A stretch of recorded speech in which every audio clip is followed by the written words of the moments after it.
And to that piece of lieutenant that's always on his podcast, bash us, him.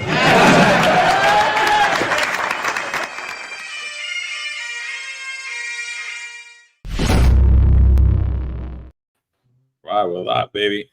You know it, live, 8:05 Eastern Time, 5:05 for some of us on the West Coast.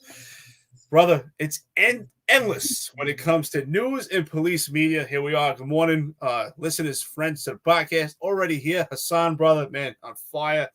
He's been the first one about a week straight. Dude, thank you, brother. Booster Malacca, how you doing, brother? Who else we got here so far? Joe Mango, Matthew O'Brien, Imp Franco. Good morning, everybody. Let's kick it. And you know what's interesting?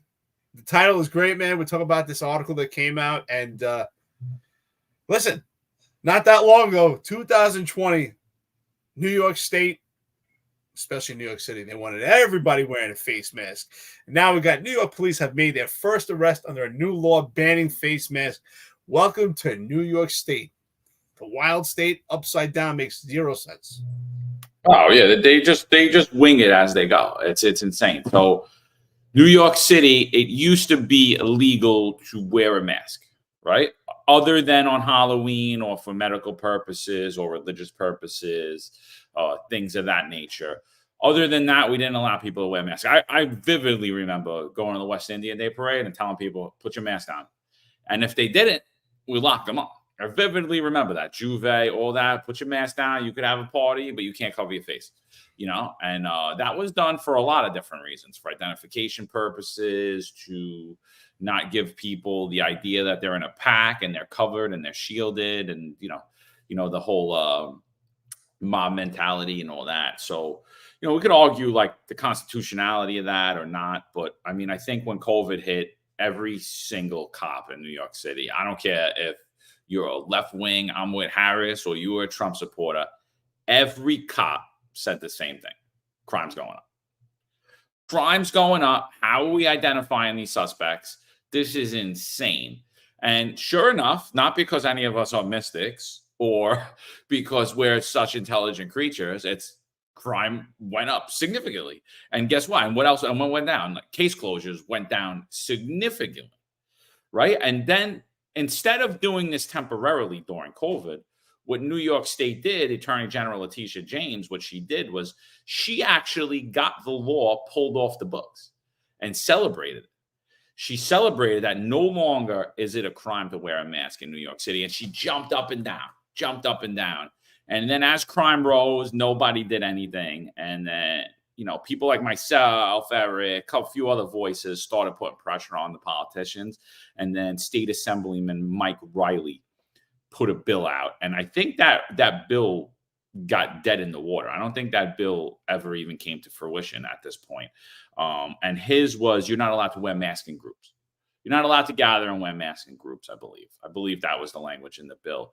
So, but here we are, some parts of New York State, it is illegal for you to wear a mask.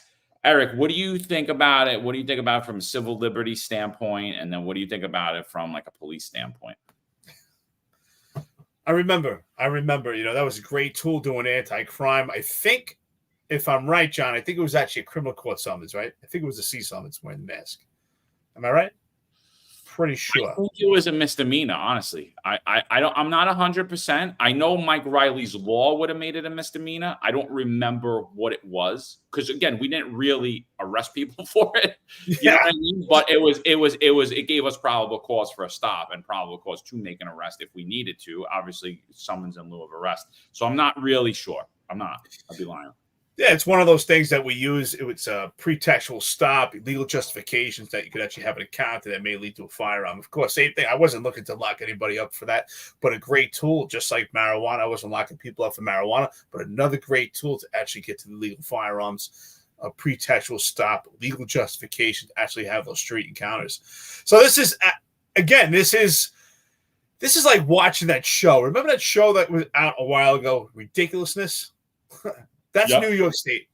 That's New York State right now. Just absolute ridiculousness. Only 4 years ago did everyone pretty much don a mask. That was pushed by the Democrats, pushed by this woke progressives. Everyone should be wearing a mask. We're watching people walk, jogging in the street by themselves, wearing a mask, covered from some people wear their mask pretty much covering their entire eyes. You don't even know how they see anymore. And now we're back to normalcy, right? That's why I say the Democrats administer the Munchausen syndrome, because they cause all the illnesses, and then they want to treat the symptoms like, oh, well, we got a crime problem. People are wearing masks. Well, what do you think was happening? And I guess apparently in New York State, especially New York City, in the gun-free zones and also areas where they have signs, no masks, apparently that didn't work. So now we have to go back, and the Democrats want to give the illusion that they're creating legislation that is going to fix a crime problem for the same crime problem they created. I mean, this is insanity. This is the Democrats. This is what we're dealing with in New York State. Sometimes I ask myself, like, what planet do these people come from? I mean, it's almost like I talk about, like, we were talking about this yesterday, anybody that was live with us, that before you become a cop, anybody here active or retired knows exactly what I'm talking about. You're Joe Schmo. You're actually more intelligent than when you become a cop and you're in the police academy and they inject you with that idiot chip and you have to think differently because of civil liability, responsibility, accountability. But does the same go for these politicians and legislators? Because you have to say to yourself, most of them are pretty educated. They went to college. They have degrees. Some have law degrees. And then you ask yourself, did they get an idiot chip when they become a politician, or they're just infected by money and who they're pandering to? Because it just doesn't make any sense. Well, nothing they do makes sense. I mean, I remember COVID, when they originally started talking about taking down the bill, they were like, oh, let's just make it legal for Black people to wear masks. I'm like, that doesn't sound racist to anybody? Like, literally, we had elected politicians saying that. Well, they're disproportionately stopped by the police, so I think we should just make it legal for Black people to wear masks. I'm like, I was like, what world am I living in? Like, what kind of world is this? Paul, New York City Beat 5896 says, if he remembers correctly, it was a C summons. I mean, again, we didn't, it could have been anything because we didn't really lock people up for it, but it was a vital tool that gave us a good resource to actually make stops and investigate what's going on. I don't remember. I mean, I'm sure there's cases, 12 million people in New York City. I'm sure there's cases where people were arrested just for wearing masks, but I don't remember it. I know myself, I've effected an arrest exactly like this. It was exactly like this. It was the summertime. Person was wearing a ski mask and they had a knife in their pocket, and I locked them up based upon those two stops. I stopped him for wearing a ski mask in the summer, and when I frisked him, he had a knife in his pocket, and I locked him up for the knife. Actually determined later on that he was breaking into vehicles. So I've made a stop just like this using the mask as a tool. Here's the NYCLU. Sometimes they're for civil liberties. Sometimes they're for the Buddha government. We don't know, depending on if it's a left-wing cause or it's not. That is so true. So this is what they have to say. Your rights to wear a mask in public in Nassau County. Politicians across the country, including Governor Kathy Hochul and Mayor Eric Adams, have voiced support for enacting mask bans under the guise of stopping crime. On Long Island, Nassau County has already enacted a broad, overreaching mask ban. This comes as COVID-19 continues to surge and protesters face continued, unrelenting doxing and targeted surveillance. Here's what you need to know. Are there mask bans currently in effect in New York State? Nassau County's Mask Transparency Act was signed into law on August 14, 2024, and went into effect immediately. Ballington Spa, a village near Albany, has passed its own mask ban targeting protesters. It remains legal to wear a mask or other face coverings elsewhere in New York. Mayor Eric Adams and Governor Kathy Hochul have both publicly expressed support for enacting mask bans, and New York State Assemblyman Jeffrey Big Pharma Dinowitz introduced a statewide mask ban in May, but the bill has not yet proceeded to get through the legislature and is not in effect. That's crazy because they didn't even mention Mike Riley, only the far left radical Jeffrey Dinowitz. So what do you think so far, Eric? If you're the mayor in New York City, if you're a politician, Is this mask ban a good thing? Is it a bad thing? What do you think? That's actually a leading question, right? Because I think it's a good thing, and I'm sure some we are the people and de jure people might argue it, right? Because it's a question just like you asked earlier. We really didn't get into it because otherwise it would have been too lengthy. But safety, your liberty over safety, and I think that it's a good thing. I mean, it just doesn't make any sense. There's no reason that you're completely masked up unless there's some complete outbreak, like the movie Outbreak years ago. Far from what we see with COVID. There's pretty much zero purpose unless there's some type of masquerade, Halloween, an event. But other than that, to be in a group and to wear a mask, for the most part, it's usually for nefarious reasons. I think that the law is good, but again, this just shows how ridiculous the Democrats are when it comes to this woke progressive ideology. They were pushing for everyone to wear a mask, including police officers. Police officers were photoed, especially I was followed by Cop Watch. Cop Watch would put up my public record. They would call me a criminal, and they would also call me a criminal because I was out there doing police work and I was not wearing a mask. So you can actually see these videos of Jose LaSalle say, "Oh, Eric Dim, you don't have your mask on, huh?" And at the same token, it was kind of demeaning at the same time because we had a police officer in PSA 7 who unfortunately lost his life from COVID. It was sad, but of course, he said that we killed him. So it's interesting. This is absolutely ridiculous. I think the law is good. And it just goes back to everything. If it's not broken, don't fix it. But of course, the Democrats, they took this legislation off the table. They want to give the illusion that they're now addressing crime and putting it back. I think, the timing's impeccable. Here we are, election season. We have protests and riots that are out of control on a daily basis in New York, especially New York City. This is it's a good tool, but it's a tool that was already in place.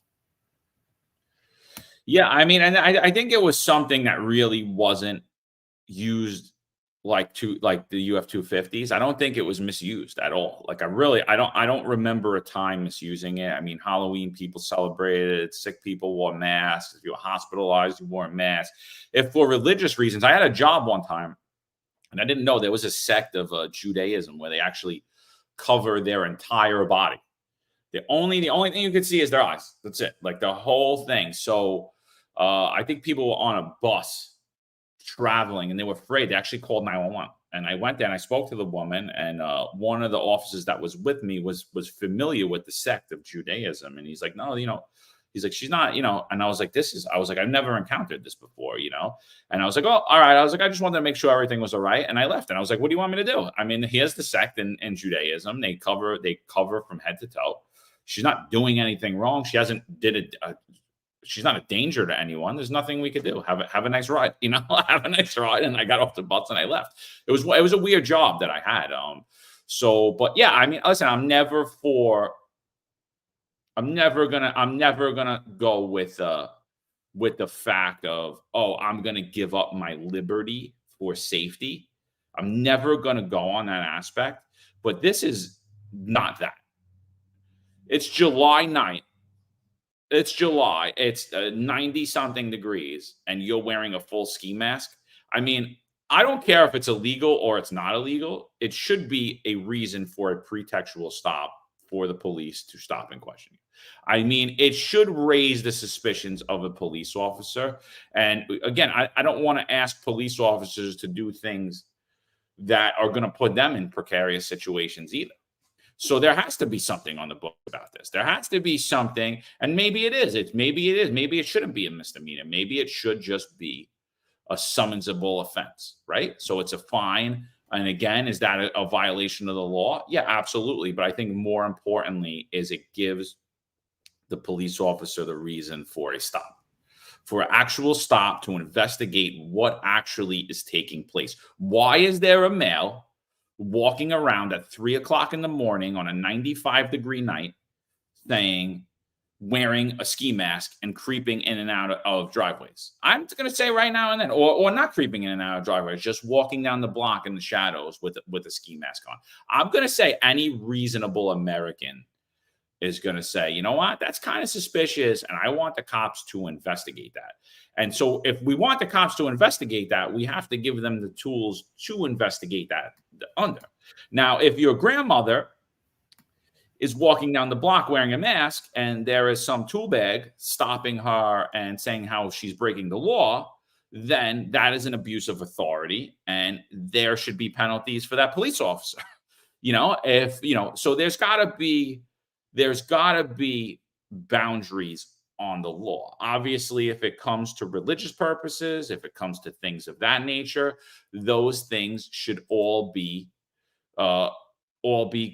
taken into consideration. So it says, what type of face coverings or masks will be affected by this law? Nassau County's mask ban language is vague and does not differentiate between medical masks like N95, N95s, and surgical masks, or any other type of mask or facial coverings, including neck bars, burqas, wrapping a scarf or bandana around your face, and or costume masks. What is the penalty if I'm arrested for wearing a mask? Violating Nassau County's mask ban is considered a misdemeanor, and those arrested can be subject to a $1,000 fine, 1 year imprisonment, or both. Is there an age restriction in the Nassau County mask ban? No. This is what happens when laws go bad. Like, why is there no restriction? No, a person wearing a mask or other face covering of any age, including, can be charged with a violation of Nassau County mask ban. I mean, all right. Anyway, I just hope we don't get any dumb traffic cops stopping people because they're a young child on Halloween sitting in the stroller with the Captain America mask on. CM Lerdo, inside an auto and wearing a paper mask. You know who you are. It's absolutely true. You know what's ridiculous about this? So I would say, and I'm glad you went into this, because I feel that it's important. It's important to have this legal justification as a pretextual stop, because this is part of intrusive police work and broken windows. But based solely on its own, I don't think it should be a crime. I think it should be a violation, a summonable offense. And I think, and the reason being is because it would get misused, unfortunately, by inept police officers. Good police officers will use this as a valuable tool. And again, this goes back to what I'm saying. The Democrats break things that are not broken and they try to fix it. They administer the Munchausen syndrome, and then they want to treat the symptoms. This was on the books, not something that people were typically arrested for. I would say this is kind of on par, if you would agree, John, with the possession and carrying of gravity knives, right? It takes good police officers to observe a potential perpetrator that's in possession of a gravity knife that may have the intention to use that on another, right? That's a great stop that may lead to an arrest. I don't think they should have taken gravity knives off the table. I don't think gravity knives should be a misdemeanor arrest. This is something I used to talk about years ago. I believe that it should have been a summonsable offense, because what happens? It's a great stop. You may lead to an arrest of someone that's been arrested for a stabbing, maybe part of a robbery.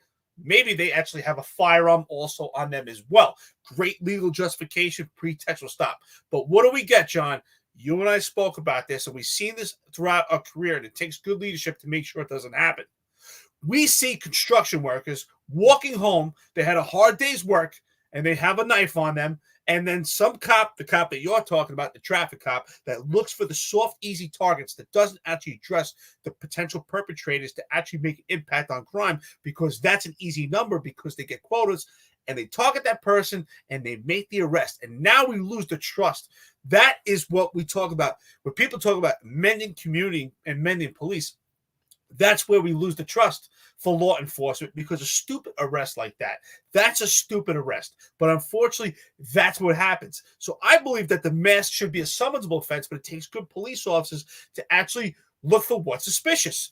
You know, if we have it's funny, there's no age, right? If we have a couple of 10 and 11-year-old kids wearing masks and they're playing cops and robbers, are we going to go out and arrest them for a misdemeanor? It's absolutely ridiculous. You know, we have a couple of kids out there playing hockey and they have hockey masks on. Are we going to arrest them? No. But if we have a couple of kids on the corner and we see ski masks hanging out of three, let's say there's 5 kids together. 3 have ski masks hanging out at the back of their pockets. We see 2 of them walking with gloves, putting gloves on, and they have masks halfway on. Or they wear those bandanas on their face. That's suspicious. That would be the legal justification, the pretextual tool for a stop. Paul, New York City, beat 5896. Good morning, brother.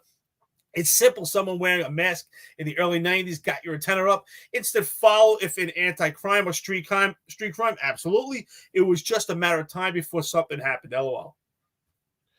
I wish I should have invited somebody with a different point of view on here too, because I think like what you're going to hear is, well, I don't agree with you because disproportionately black and brown youth will be stopped. And I'm going to say right now, I think they will. And I think disproportionately youth, particularly males, will be stopped. Males 13 to, 40 years of age, they will be disproportionately stopped under this law. And that's the exact target of who's going to be wearing a ski mask and robbing you. So that they would fit the profile of that. So I think the truth a lot of times gets painted as racist or gets painted as it is a nefarious intent behind it. When the thing is, if we're looking to alleviate crime, we're going to be stopping the individuals who are committing crimes in those areas. I don't know the other arguments that they'll come, but they will paint this as racist. So I wish we did have a different point of view on here, on that aspect, because I truly believe that this is something that needs to be on the books. However, it needs to be heavily scrutinized and it needs to be looked at from how do we create good public policy standpoint where this isn't an abuse of authority either. And how do we have this where this isn't getting misused, where next thing we know on Halloween, we're putting surfers on the beach in a chokehold and almost killing them and then turning everyone on the police. Like, how do we draft public policy? I don't think we have the politicians in place to draft good public policy. I mean, clearly you see right here, there's no age limit on the mask ban. So your 1-year-old or your 86-year-old mother could be stopped for wearing a mask. I mean, I think that's absolutely a failure right there. You're seeing one failure before. And, listen, police officers are human and we've all worked with idiots, right? So can I be stopped by a police officer just because I am wearing a mask? This is a great question. In Nassau County, yes. Officers are supposed to have reasonable suspicion that you engaged in intend to engage in criminal activity in order to stop you. However, Nassau may try to apply this broadly, including wearing a mask while driving. I think that should be illegal, not because they're doing anything wrong other than being stupid, but wearing a mask while gathering in a public place, such as a bus stop, block party, or protest, or knowingly allowing or helping people who are masked to gather in a public place. What do you think about that? Do you think just because you're wearing a mask that the police should be able to stop you? Like, that's a good point that I forget who brought it up, but you know the guy or the girl or the woman on your block who's completely broken and now has this fear of breathing air and wears a mask in the car by themselves, wears a mask out in the park. Do you believe that anyone should be able to be stopped just for wearing a mask? So it's quite interesting, right? Because when you read that, it rings to me that the politicians, exactly what you said, have no idea about law. They don't even understand People versus the Boore, which is the Supreme Court case, which gives cops the right to be intrusive, right? Our 4-tiered system. What was mentioned here? Reasonable suspicion. That's why they have no idea how the law works, because the way they wrote the law is that wearing a mask is probable cause for arrest, and it's actually a misdemeanor. But what does this say here? They actually need reasonable suspicion of someone's about to commit a crime to actually conduct a stop to make a misdemeanor arrest. So the whole thing doesn't even make sense if you think about it. That's why I said it should be a summonable offense, not an arrest, because it is a pretextual tool for legal justification for a stop on the People versus the Boore. So would you agree with me? It's actually not even written properly because they don't even understand how law and legislation actually works. And it's funny that they're the ones that are rubber stamping these laws. So I think that it's absolutely ridiculous. I think it's a great tool. It's a great tool, but it's a great tool that's effective for excellent police work when police officers are doing intrusive police work. And it has to be heavily scrutinized by good leadership. It cannot be a tool that's misused by the police department. You know, we used to joke around, John, when the body cameras first came out, we used to joke around. I'm like, oh, you know what's coming next? There's going to be body cam stat. How many body cam activations did you get today at work? Oh, you only got 5 activations. You know, you're supposed to get 10. And I think, unfortunately, this is something that could be distorted also, where it's like, well, how many masks did you get today? You know, we're a week away from Halloween. How many people did you stop for wearing a mask? How many arrests did you make for wearing a mask? And that's unfortunately what gets distorted by the police department by failed leadership, because the rank and file will do the job as they're paid and trained to do. This is something that, what's that? Yeah, but so what do you think though? Any time anyone's wearing a mask, do you think that should be probable cause for a stop? Anytime? Absolutely not. Absolutely not. No, and that's why I said it takes good police officers, good police work. That's why it should be a summonable offense. You should have reasonable suspicion. This should be something that's part of suspicious activity that leads to something else. This is almost like an add-on, right? That if someone has a bat, they're walking with a bat, right? They could be coming from a baseball game. They're playing baseball, right?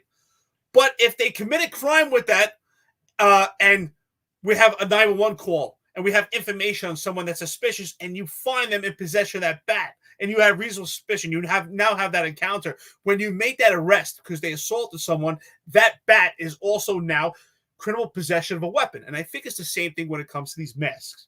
And that's the way I would give my analogy, if that makes sense. No, I think that I understand what you're saying. So what you're saying is you would draft this as this is only enforceable if we believe the individual is engaged in crime or about to commit a crime. Only other than that time can you, if you don't believe the individual is about to commit a crime or engage or likely to engage in or about to whatever the wording is, if you don't believe they're about to commit a crime or have committed a crime, you don't believe at that point then it is an actual offense at that point. And I'm giving the example of the lady who's broken on your block. She's 70 years old. She's afraid to breathe air because your local politicians and your local news media scared her to death. And she's wearing a mask everywhere she goes. I don't believe that the police should have any reason to stop her. And I think that's what you're saying. You're saying unless you think that she did something else, then we could add this charge on. Absolutely. Right. This should be part of intrusive police work, falling the broken windows. It should be utilized with people versus the Boore. It should be part of our tiered system. It should be something that maybe is part of founded suspicion, which is your common law right of inquiry, which is your tiered system parts of your second tier for people versus the Boore, and also reasonable suspicion when you have the right to detain someone. You're laughing. Juju got me. He's got me as well. Juju wants to remind everybody that a friendly reminder, COVID-19 is still here. Please take the following steps to protect yourself. Get vaccinated and boosted. Wear a mask indoors and outdoors. Thank you, Juju. Appreciate it. How come Juju, you changed your name? It was Juju 10452. What happened to your zip code?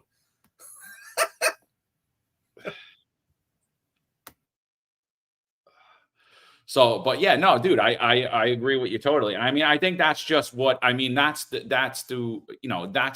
problem when we draft policy.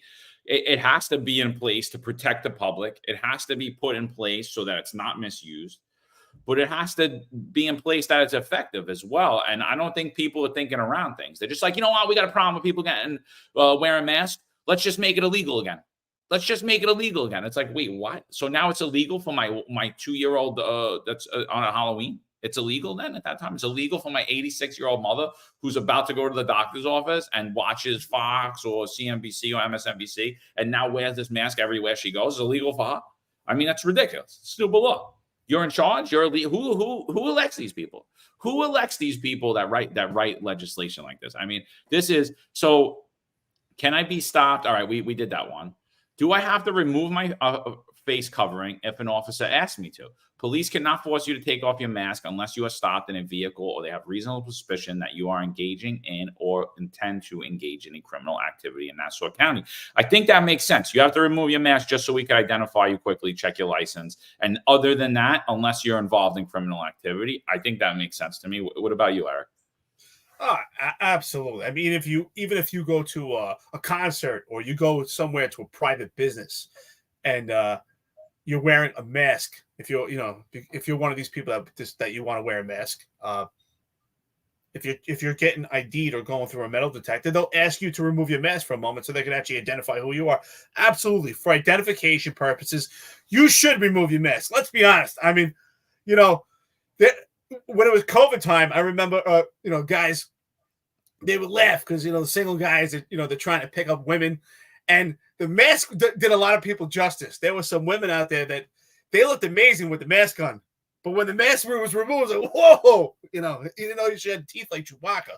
So, absolutely, for identification purposes, and if you're detained for reasonable suspicion, you should absolutely have to remove that mask so that we can make an identification. Absolutely. Even if it's religious, I'm sorry, even if someone who's extremely religious, if you're being photographed, you have to remove that mask because we need to see your face clearly for identification. I don't think so, Eric. I think they changed that law for head coverings, but not for face, right? I don't know. I think that's something we have to look into. How could you take a picture with a mask on? I think they changed that law. I'm pretty sure. I got to look at it. I got to look at that too, because when you were cops, 100%, you had to remove it. I know that for a fact, but I think there was a major lawsuit, if I'm not mistaken. How could you, honestly though, with a mask on? I mean, honestly, have you seen, there are some people, they look beautiful with a mask on. I mean, and you take that mask off, whoa, that looks like a completely different person. So, it's amazing to me that the Democrats, the woke progressive legislation that affects New York City and New York State as a whole is the Munchausen syndrome. They administer all these problems for the city and the state, and then they want to treat these symptoms, and they treat it so foolishly. Like, let's just put a blanket and arrest everyone that has a mask. This is absolutely ridiculous, because even on Halloween, with good police work, good intrusive police work, we may find people that are wearing masks for the purpose of committing a robbery and not because they're taking part of Halloween. And that's going to be observational skills and watching behavioral indicators by good police officers, by cops that are doing intrusive police work. Yeah, so James LaFranco says, like, you're not going to stop a 7-year-old for wearing a mask on Halloween. I agree. Common sense would dictate that. But I also think the law should dictate that as well. And that's the problem when we don't put an age on laws that we write, when we don't put any disclaimers, we just blanket put them out. And I think what you will see eventually, not often, because I do think most cops have a brain. So I don't think you'll see it often, but you're going to see it sometimes, dude. And you're going to see a lot of dumb stuff that's going to come out of it. And again, all that dumb stuff always leads to public mistrust and more and just further detracts from law enforcement and just really puts the eye on the members in law enforcement. Ron Layson says that the younger cops, they don't know how to use the law properly and how to utilize it to do intrusive police work, and he gave the example of a taillight, right? Like, you're using that taillight in a high crime area to see who that individual is, to ID them, to look for the other indicators. Is that car stolen? Check the car. But you're not pulling them over to write them a taillight summons. That's not the reason for that law. And I kind of agree with that because, we've lost so many great people. And honestly, Ron, you're one of them. And I just keep hearing every day just great people that are just major losses to the NYPD putting their papers in. They can't do it anymore. And it's really sad. But can I be arrested just for wearing a mask in Nassau? law enforcement officers need probable cause to arrest you, meaning that they must have solid evidence based on objective circumstances that you have committed, are committing, or about to commit a crime. However, Nassau's bill broad language could allow the police to interpret probable cause. I mean, to include such as ban or wearing a mask while gathering in public. I mean, once they put into law that it's a misdemeanor to wear a mask, so just so you know, and New York Civil Liberties Union, that is a misdemeanor. That is probable cause. So what they're saying is, regardless of your age, if you're wearing a mask, they just gave the officers probable cause to arrest you. That's why I was saying before, I don't think that these politicians actually even understand the legislation that they propose and actually they look to pass, because that's what I'm saying. I believe that they want this utilized, as we said, as a tool to stop suspicious activity. But the way they wrote it was that it's immediate probable cause. We've bypassed level 3 of People versus Boore, our tiered system, which is the reasonable suspicion to detain someone. We bypassed this. We immediately gave someone probable cause so we can actually just make the arrest. So that's why I said the language here is completely inaccurate. It's completely wrong. It should be a summonsable offense, and it should be written that it's a legal justification, it's a pretextual tool that can be utilized for a police officer to do intrusive police work and detain someone because there's suspicion that they may commit a crime or about to commit a crime or have committed a crime, which is a felony or a penal law misdemeanor. But this was obviously not calculated properly. It's not written properly. It did not have any police insight. I'm confident of that because it's just written improperly. It's more ridiculousness that's going on in New York City and New York State. And that's what we see here. And so, if anyone from the Civil Liberties Union is watching this, you should take issue with this. It's not written properly that someone can be immediately arrested. It's ridiculous. We can just say, you know what? Oh, that person's wearing a mask. I mean, this is absolutely not used properly. What if we have, a semi-trailer driving and they hit a building by accident? And we have debris all over the place that extends about a mile, and with polluted air. Maybe there was some type of chemical warehouse, whatever the case is. And now we have to wear a mask for the next hour to make sure that we're safe. Something like that. An N95 mask. We're going to go arrest everybody wearing that mask. This is written ridiculous. They don't know how to do any legislation. This is exactly what Ron Layson said, and this is what I've been saying. It's a pretextual tool, a legal justification for a street encounter that may lead to an arrest. Something coupled with that arrest. Just if you have the baseball bat, a baseball bat could be great playing baseball, but it could also be used as a weapon, and that would be criminal possession of a weapon. Same thing if you're wearing a mask. You could be at a party, could be at an event, having a great time. Could be necessary if there's debris, but it also could be an additive if you're out there committing a crime and you use that mask and weaponize that mask to facilitate your crime. Hey, you could be at a club with Eric Adams and you guys are all wearing masks because you don't want to see who you're hooking up with that night. And, and you guys are all there. And that's not a crime. You're allowed to do that. You're just hanging out, and then maybe you stroll out on the street. He shouldn't get stopped just because he's walking out. So are there exceptions for people wearing masks for health or religious purposes? Yes. Nassau County legislation states that it shall not apply to face coverings worn to protect health or safety for the wearer for religious or cultural purposes, for this peaceful celebration of a holiday or similar religious or cultural event in which the wearing of masks or facial coverings are customarily worn. Now, see, again, poorly written legislation, right? They have to throw this in there because, of course, when you write law, you have to take the Constitution into effect. You have to take into account your civil liberties and your First Amendment rights and your rights to religious freedom, right? All of the things that we threw out in 2020. But now we're back to it. So we're just going to put this little disclaimer in here, which is going to be used in the court of law to directly upend anybody who is arrested for this law, because everyone who's arrested for this law is going to say they were wearing it for their health and safety. I broke into the cause. Yeah, I was carrying a gun, but that's not why I was wearing the mask. They had no reason to stop me because I was wearing a mask. And again, this should be written in that you will not stop someone solely based on wearing a mask. And then that alleviates this from being used. This will be overturned in the court. I have no doubt in my mind the first person that sues with this thing will win. They will win. They will win for religious, their civil liberties were violated, and they will be people in the commission of a crime because they poorly worded this legislation. I have no doubt in my mind. I hope after the opposition that we get, some of these wacko lefties watch this podcast, that this actually gets changed and they amend the wording, because this is absolutely ridiculous. Again, it goes back to what we said. It shouldn't be an automatic misdemeanor. It should be a violation. It should be used as a tool. It's a valuable tool for intrusive police work. Interesting enough, right? The Democrats fought intrusive police work, so anti-stop, question, possibly frisk. But this falls under the same thing. They're actually wording it that they're promoting stop, question, possibly frisk. They want you to use this to stop, question, possibly frisk, but they wrote it improperly and actually gave you probable cause for it.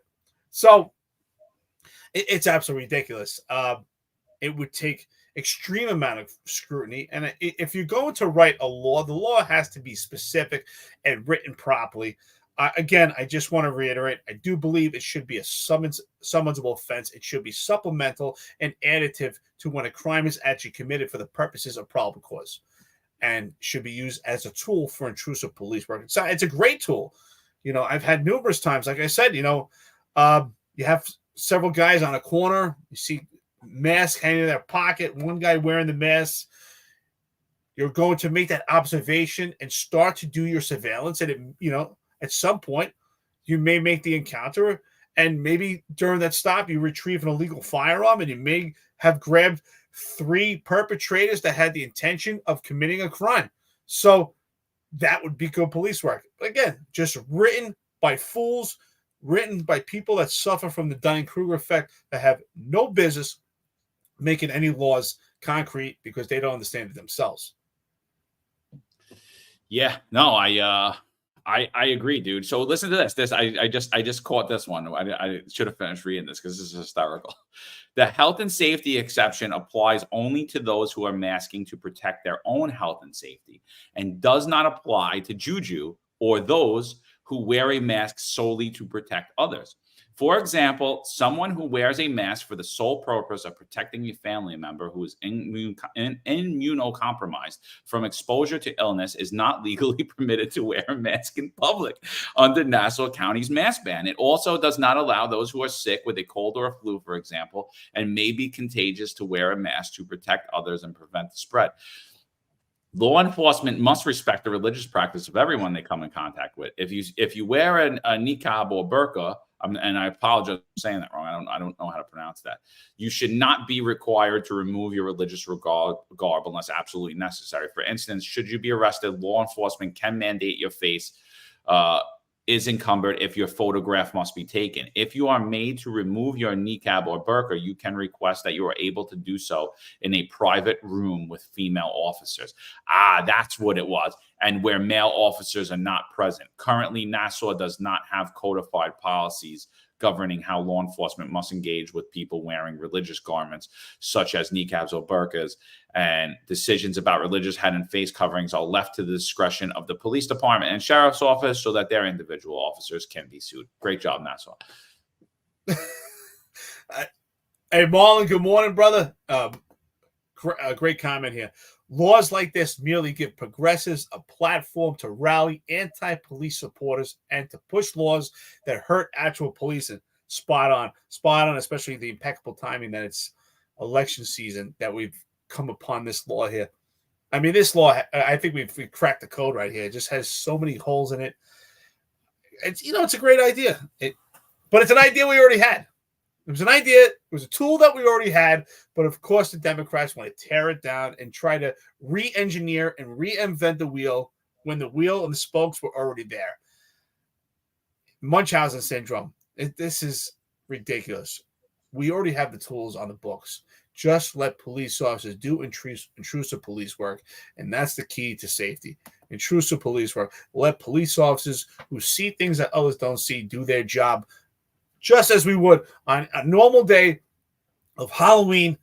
Everybody could be wearing masks. We could have hundreds of people wearing masks. And I'm sure, John, if you and I are working together, if there are 3 people in that crowd of 100 wearing masks and they have nefarious intentions, we'll spot those 3. They will surface. it will be obtuse, and we will see it, and it will be identifiable, and we will address it appropriately.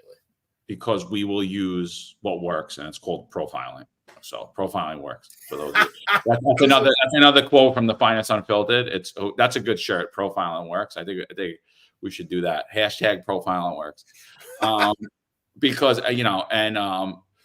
Nandez, it brings up a good point. He said, "What's the legal definition of a mask? If I'm walking down the street and it smells like garbage and I put my shirt over my nose, is it okay to stop me?" So the legal definition, according to Nassau County, of what a mask is not actually written into law. They do not say which masks are illegal, if any. So I'd like the sheriff of New York City to weigh in on here, because he invented and pushed and promoted what's called the invisible mask. And what the invisible mask was a card that you could put in your pocket, and only if you're part of the elite in New York City, the elite and corrupt in New York City, you could put it in your pocket, and that was technically a protective mask, which allowed you to circumvent all of the COVID rules, which he shut businesses down for. So, in New York City, I would love to know. He's probably an expert on the subjects, considering he was so involved in mask. So I would reach out to Sheriff Miranda and ask him what he believes the legal definition of a mask is. Does it actually need to be on your face? If you're wearing the invisible mask, is that actually a crime as well? I mean, because technically it's a mask, according to Anthony Miranda. So something I would take up with him, Nandez. But yeah, let's go further into this article.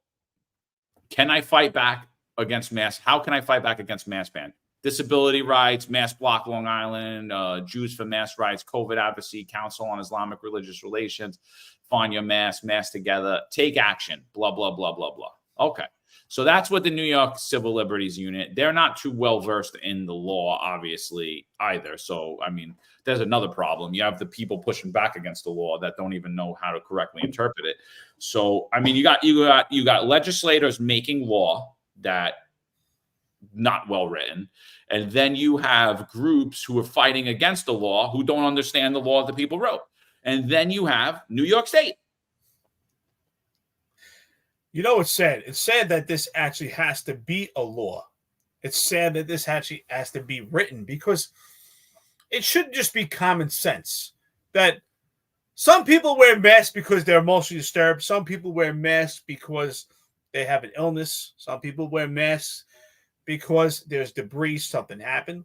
Some people wear masks because it's Halloween. And some people wear masks for nefarious reasons.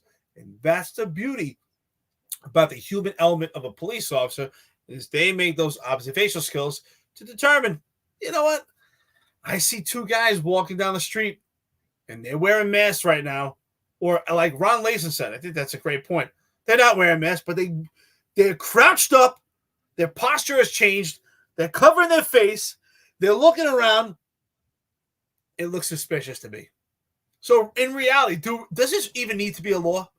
Does it even need to be a summonable offense? What we need is the politicians, the media, to just let police officers be cops and use common sense to do intrusive police work and to keep you safe.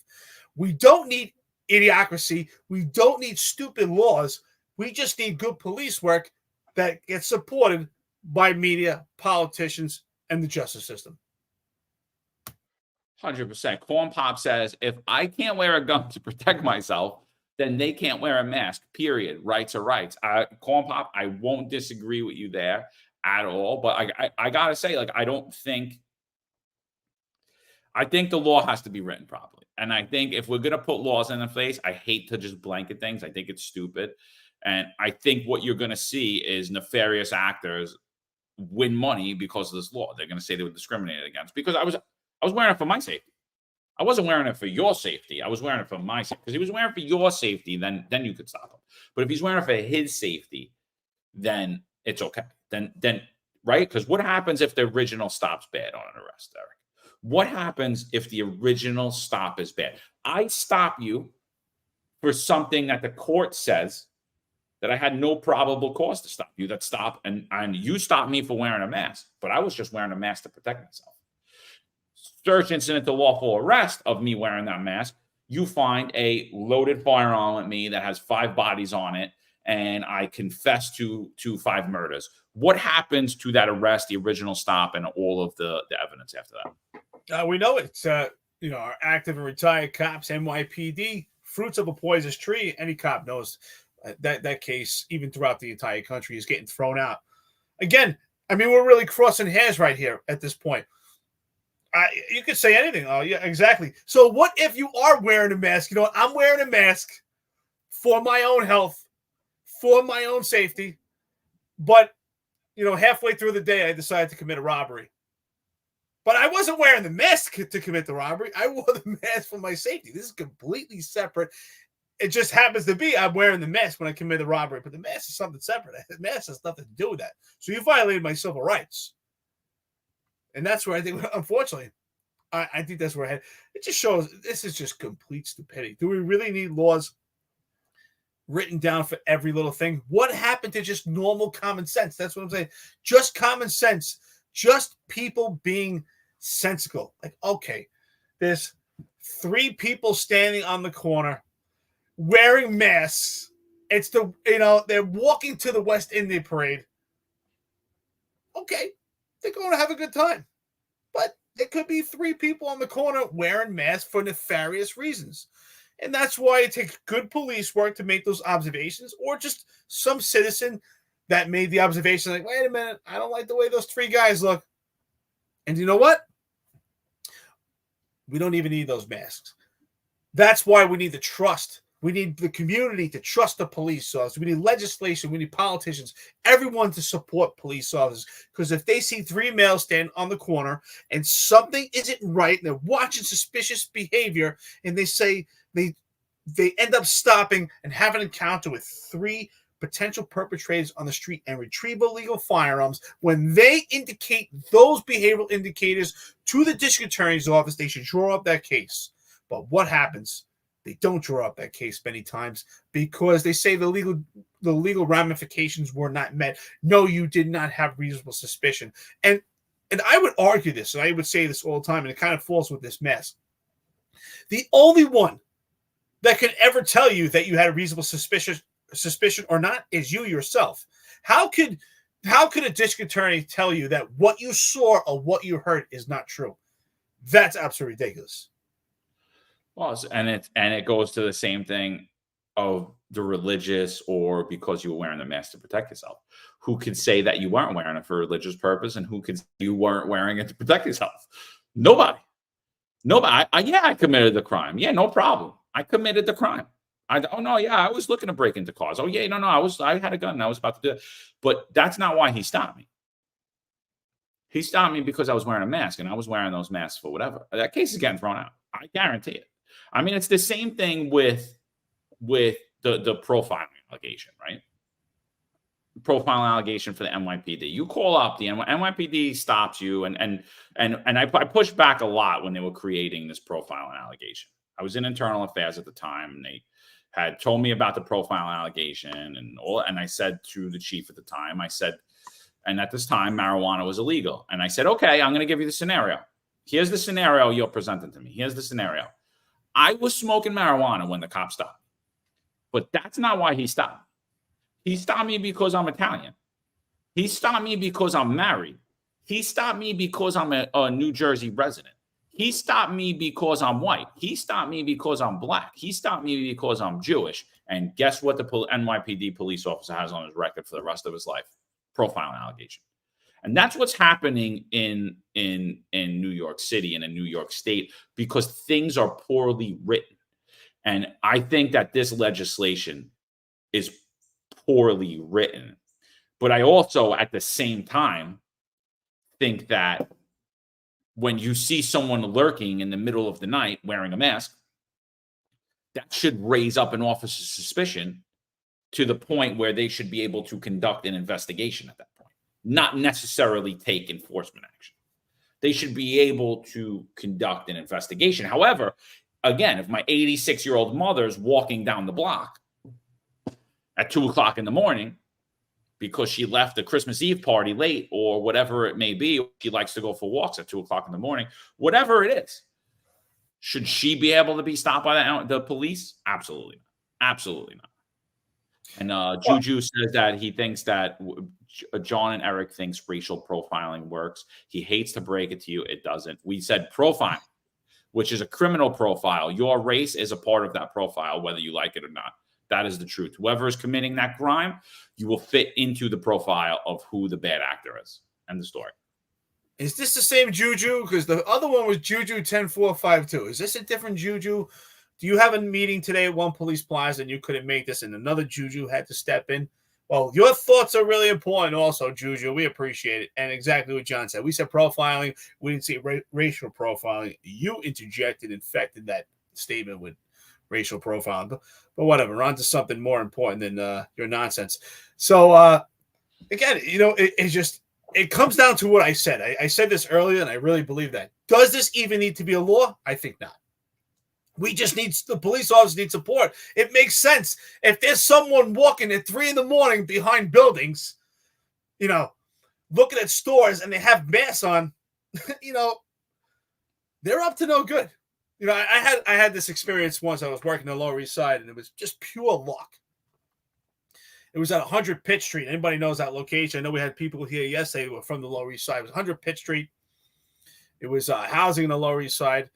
And we had a robbery condition going on. And I was working anti-crime, the anti-crime sergeants. We're in the building, and what we were doing at the time was called the vertical. Now they call it interior. You go up to the top of the building, you come down. And sure enough, we were coming down the stairs. I don't remember what for. But it was dumb luck. And we see two guys really like up against the wall. And so there's a third guy. We couldn't see him at the time. They have the door open, and the third guy is already at the apartment. And we see the two guys, and we really snuck up. They didn't see us. And we had to jumping on them, grabbing them. And they were putting on gloves. We could see the zip ties hanging out of their pocket. And they had ski masks on. And sure enough, we approached them. They were about to hit an apartment to do a home invasion.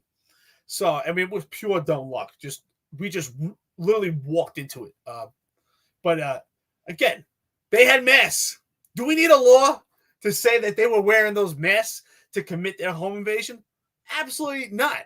It's just another piece of evidence, another tool to show that these guys and solidify that they were committing a home invasion. This is ridiculous that we need a law. Are we going to have to write laws for every little thing? Is that what we've come to? That there's so much oversight that we can't even make decisions, just common sensical decisions that we need these politicians. Almost like we need these politicians to save us from everything. This is a great picture here. We definitely should talk about this. Yeah.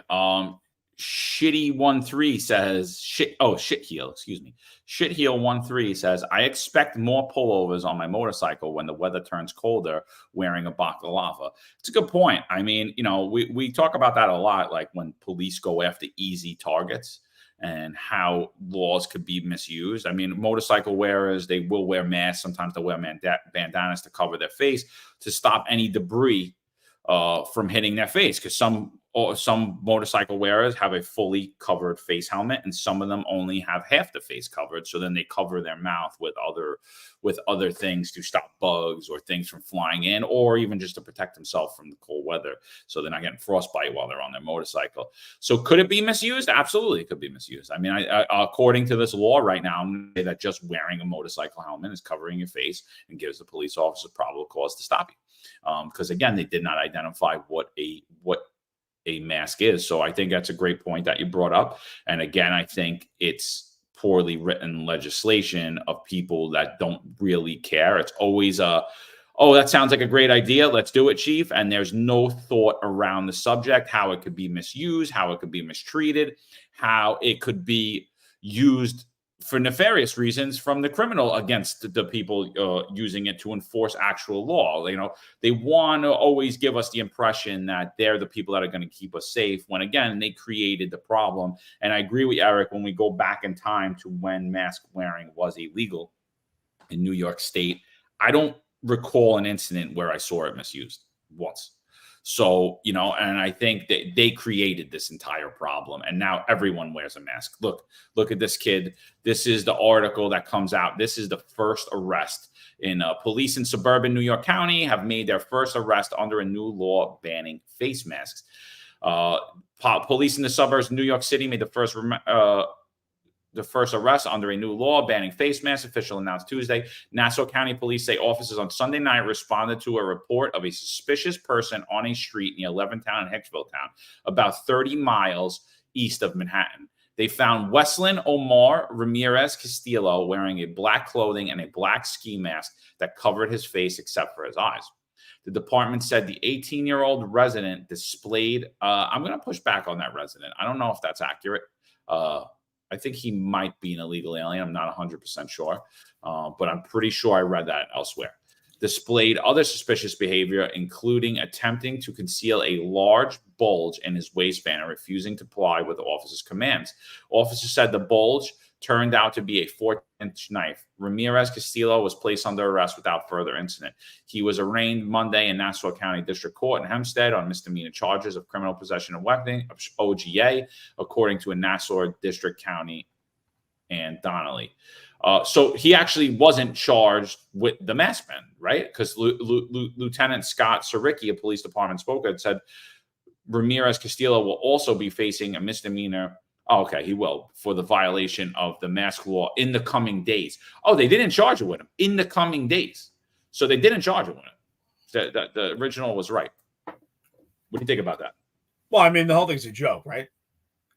If someone is actually arrested for a misdemeanor, they could face up to a year in jail.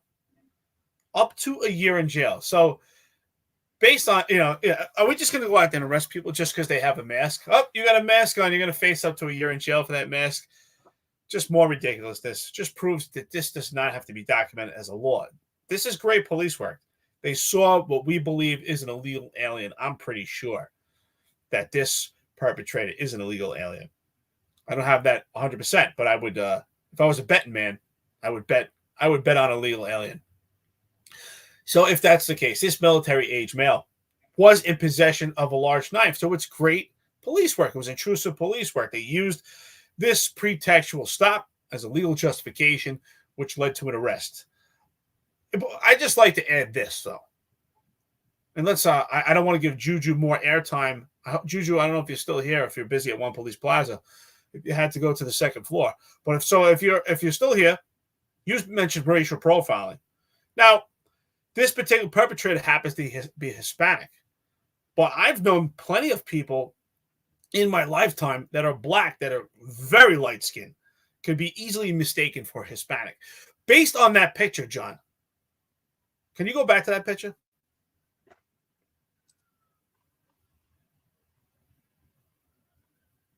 We talk about people being disproportionately stopped, things like that. Based on that picture, do you think 100% that we could say that this person, what their race and ethnicity is just by this picture with the mask on? No, he could be Italian, he could be Arab, he could be Spanish, he could be black. He could be absolutely anything under the sun. Yeah, exactly. That's my point. So I find it interesting because I think at some point the Civilian Complaint Review Board would target police officers for that reason. But how can you actually make an assessment or a claim of racial profiling when someone is covered that much just on your skin tone alone without your facial features? I don't think that we can make an assessment. There's plenty of Hispanic people that are dark, right? Like black Hispanics. There's light-skinned blacks. There are white. I know Italian guys, and John, you probably say they're white, but man, they get really dark in the summer, and sometimes they look Hispanic or even black. So I don't know how we can make that determination. No, you can't. You're not making a determination based upon race until the person's properly identified. You can make any assumptions you like at this point, but yeah, I'm not saying that he's any race at this point until he's properly identified. The only reason that we know his name after, and I'm pretty sure I read in another article that he is not a resident of New York State and he's not a citizen of the United States. So Nassau County Executive Bruce Blakeland, a Republican who signed the mask ban into law earlier this month, said Sunday's arrest showed the rule is working. Our police officers were able to use the mask ban legislation as well as other factors to stop and interrogate the individual who's carrying a weapon with intent to engage in robbery. He said in an emailed statement, passing the law gave police another tool to stop this dangerous criminal. Keith Ross, a criminal justice professor at John Jay College in criminal justice, said the police didn't necessarily need the new law to stop and question Ramirez Castillo, but it helped bolster that justification. The new law gives at the very least reasonable suspicion to conduct the stop. Again, he's wrong. It gives them probable cause to conduct the stop. The retired New York City police officer explained by phone, under reasonable suspicion, police can forcibly stop a person in New York State if they're suspected of committing a felony or penal law misdemeanor, which was the case prior to this mask ban. But Scott Banks, an attorney-in-chief at the Legal Aid Society in Nassau County, which is representing Ramirez Castillo, challenged the notions. There is no basis to believe that wearing a face mask was intended to conceal. See, this is where they're going. They're going to go right for that. The face mask was intended to conceal the identity of criminal behavior. And if that was the basis of the stop, I believe there is a basis to conclude the stop was unlawful. Then all of the evidence gathered after are fruits of the poisonous tree. Again, it's poorly written legislation. You know, even with that being said, right? What exactly? I gotta look at the wording again. What exactly is a mask, right? So what if you know those? I think it was, what was it? Trying to remember what movie, when they commit bank robberies and they have like those clear masks on, and it just kind of smudges their face. So it doesn't really hide it doesn't completely hide their face, but it kind of just smudges their face. Stocking. They just put a stocking on that. Right. Like, yeah. Would that be a mask? There is no definition of mask. Right? Completely. A woman that wears extreme amount of makeup? It's completely up to the police officer. Your beard, technically, because you are a member of New York's Finest Unfiltered podcast, if you were wearing that beard in New York City, I guarantee you would be arrested for covering your face wearing a mask, because it's not written into law. And Juju would oversee the arrest, and he'd come pay us a visit. Juju come down from One Police Plaza. And maybe he would even use spray Windex on our fingers because he didn't know how to print or how to actually properly get someone to print on the machine. Is there more of this article? Yeah, I mean, so they, like I said, New York Civil Liberties Union. Wait. There is no basis to believe that wearing a mask. All right, so that's what I'm saying, right? Like if they overturn the fact that the stop was based solely upon wearing the mask, the whole case gets thrown out, right? And that's exactly where they went, right? And now the New York Civil Liberties Union has criticized the new law, repeated its warning that the mask ban is ripe for selective enforcement by a police department with a history of aggression and discrimination. Disability Rights New York, a group that advocates for people with disability, filed a legal challenge last week, arguing that the mask law is unconstitutional and discriminates against people with disabilities.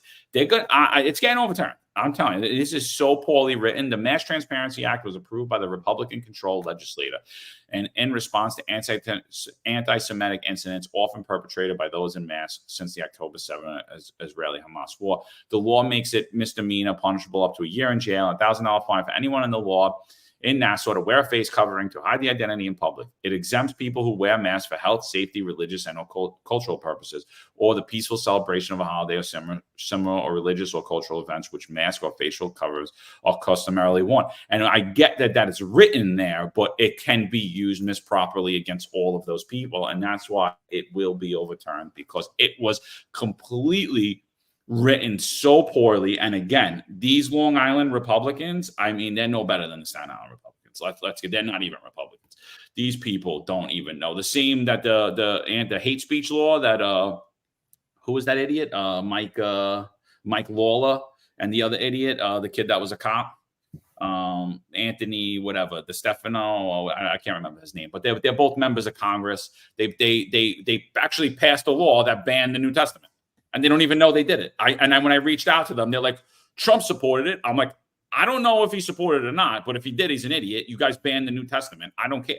It's do you know what you just did? Do you know what you just wrote into law? You just made it anti-Semitic.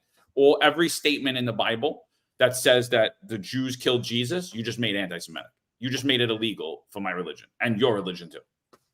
Oh, absolutely. I love the comments, but I'm trying to make sense of this one. I haven't figured it out yet. Joe Curry writes, a beard. I always thought wear kooky Eric. Maybe Juju has a point. I don't.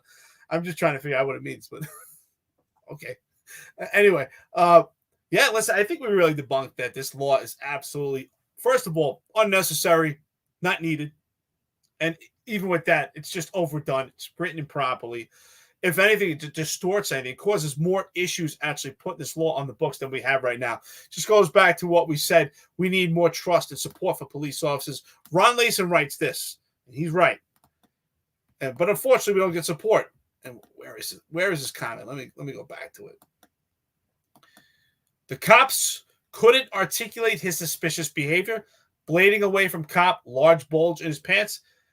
I believe they could. I'm sure they could. It's a great arrest. But they probably, I would assume, I don't know what they were thinking, but probably felt comfortable because they had this law that gives them the justification, also gives them probable cause that would make an impact for the district attorney's office to allow this to actually get prosecuted and make its way through the district attorney's office. So that's a huge hurdle, unfortunately, for the cops. They don't have trust from the media, trust from the politicians, and any support. And what happens is cops do great interactions, great intrusive police work. They see things. They describe behavioral indicators mimicking firearms, mimicking weapons, and without probable cause or some type of summonable offense, it just doesn't make its way to the district attorney's office because they will say that there's no legal ramification and you did not justify a right to detain someone, which is absolutely ridiculous. Again, I said no one could ever tell you that you don't have reasonable suspicion. The only one they can tell you is yourself, because they cannot tell you what you saw or what you heard. If you saw someone make movements that are behavioral indicators and that they have a legal firearm, that they're patting their pocket, and you see what you believe is the shape of a bulge, who can tell you that you were wrong? So, you know, what your eyes see may be different than someone else. So it's usually up to interpretation. Just like with jaywalking. Do we really care about jaywalking? A lot of police officers use jaywalking to justify their stops because they feared that they would not make it past the district attorney's office.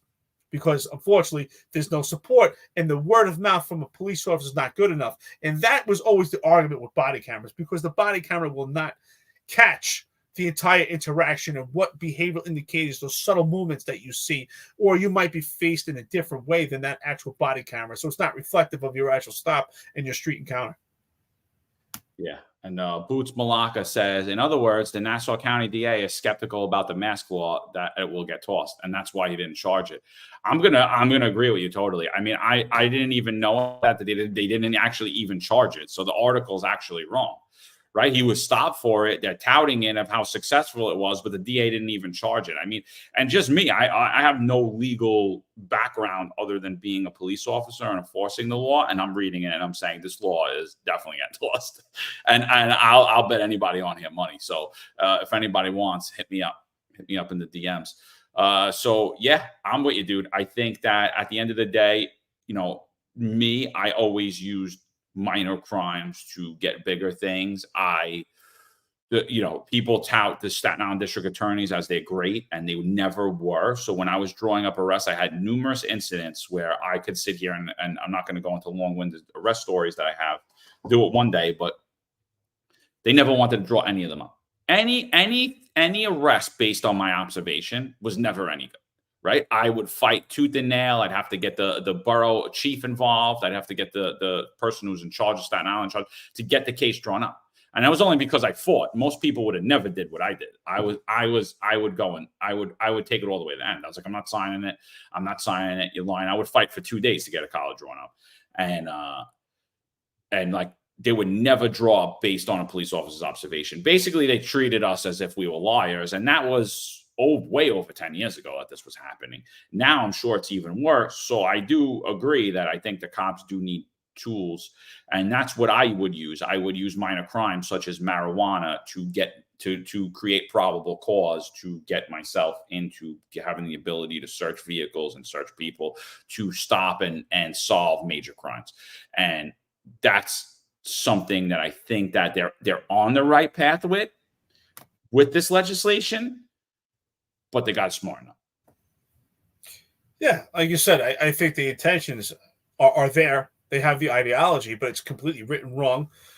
But again, it's just merely, I just think it's something that could be spoken about publicly and not actually identified and administered as law. It should just be something that should be spoken publicly, where the politicians and the media can speak to the public and say, listen, we understand for some people wearing a mask is a choice. Maybe they have fear of illnesses or, it's for their own security blanket. For some, it's, I don't know, maybe they had some cosmetic work. They want to cover something. For some, it's Halloween. And for some, it's for nefarious reasons. And we're going to support our police to make that determination. The district attorney's office could come out and say, we're going to support our police so that when they do intrusive police work, that we can actually have prosecution of perpetrators that are carrying illegal firearms. So, Gigi Jupiter puts, when does the body camera come on? Very simple. The body cameras come on, when it comes to self-initiated police work, it comes on immediately when you're going to make an interaction or an observation. If you go into a 911 call, it goes on immediately as the police officers are responding. Joe Mango, John and Eric, did you guys ever work together in a unit or command when you were on? John and Eric, did you guys ever work together? In a unit or command when you were on the job? Great question. Actually, John and I were both rookies together. I had started 6 months before John in the 1-2 precinct, so we had a short stint working together. We had a great time. So I had fond memories of John. It was a short interaction, and then after that, working in the 1-2 precinct, we would see each other in passing. And then at some point, I left Staten Island and I was promoted to sergeant. I went to Manhattan, and I think that's really kind of parted ways. I didn't see John for a long time. He was working in Brooklyn, and then I ended up making my way up to the Bronx. But sure enough, how we reconvened again is when I was working at the last year of my career, and I heard about this guy that was speaking out, and his name was Johnny Mack, and whatever, talking about the mandate. And so sure enough, one day I saw his picture. I said, Johnny Mack, I know Johnny Mack. And then I got in touch with John. I said, I'm proud of you, great job. And I said, listen, I may not make it out of here. I have an overzealous civilian complaint review board that's really targeting me for getting illegal firearms out. 3 years in a row, we had the most firearms in the city. So sure enough, John gave me an opportunity where he gave me an interview, memorialized my career, talked about my experience, how I became the most complaint cop. And from there, John and I realized we got a great story. I was the most complaint cop. He was the liaison for Civilian Complaint Review Board. We both believe in speaking out, being articulate. We were the same people on the job as we are right now. And we started to give our perspective and analysis. And here we are now, 2 years into it. So just want to switch topics now. I think overall we support that there needs to be some type of legislation to stop criminal gangs from the ability to wear masks or nefarious characters, and it should heighten a police officer's sense and give them the tools to be able to conduct proper investigations in order to stop criminality that's afoot by people wearing masks, the same people that Letitia James had empowered in 2020. So, and to stop this growing crime wave in New York City and across the country and in New York State and everywhere else where they pulled away these types of laws that were actually working. They're not being misused. So let's switch gears. Juju, this one's for you. Okay. So Toronto's first Black female police superintendent demoted after helping Black cops cheat for promotions. Now, immediately upon seeing this morning when I woke up, I just thought, wow, she should have just called Eric Adams and circumvented the entire promotional process like he did, and just appointed her driver and her friend's drivers and everyone who exhibited low integrity and that they knew would lie to the public or do whatever they were told and break the law for them to make them look better. So just initially off the bat, I'm going to say she wasn't too smart. I have heard a lot of weird things about the last few tests, though, that kind of relate to this, though, too. I thought the last sergeant test was completely flawed. Prior to that, there was different lawsuits and different interpretations of how the test should be presented to prevent shootings. I mean, we know that for years people had circumvented religious accommodations and circumvented medical reasons to have their test on a different day.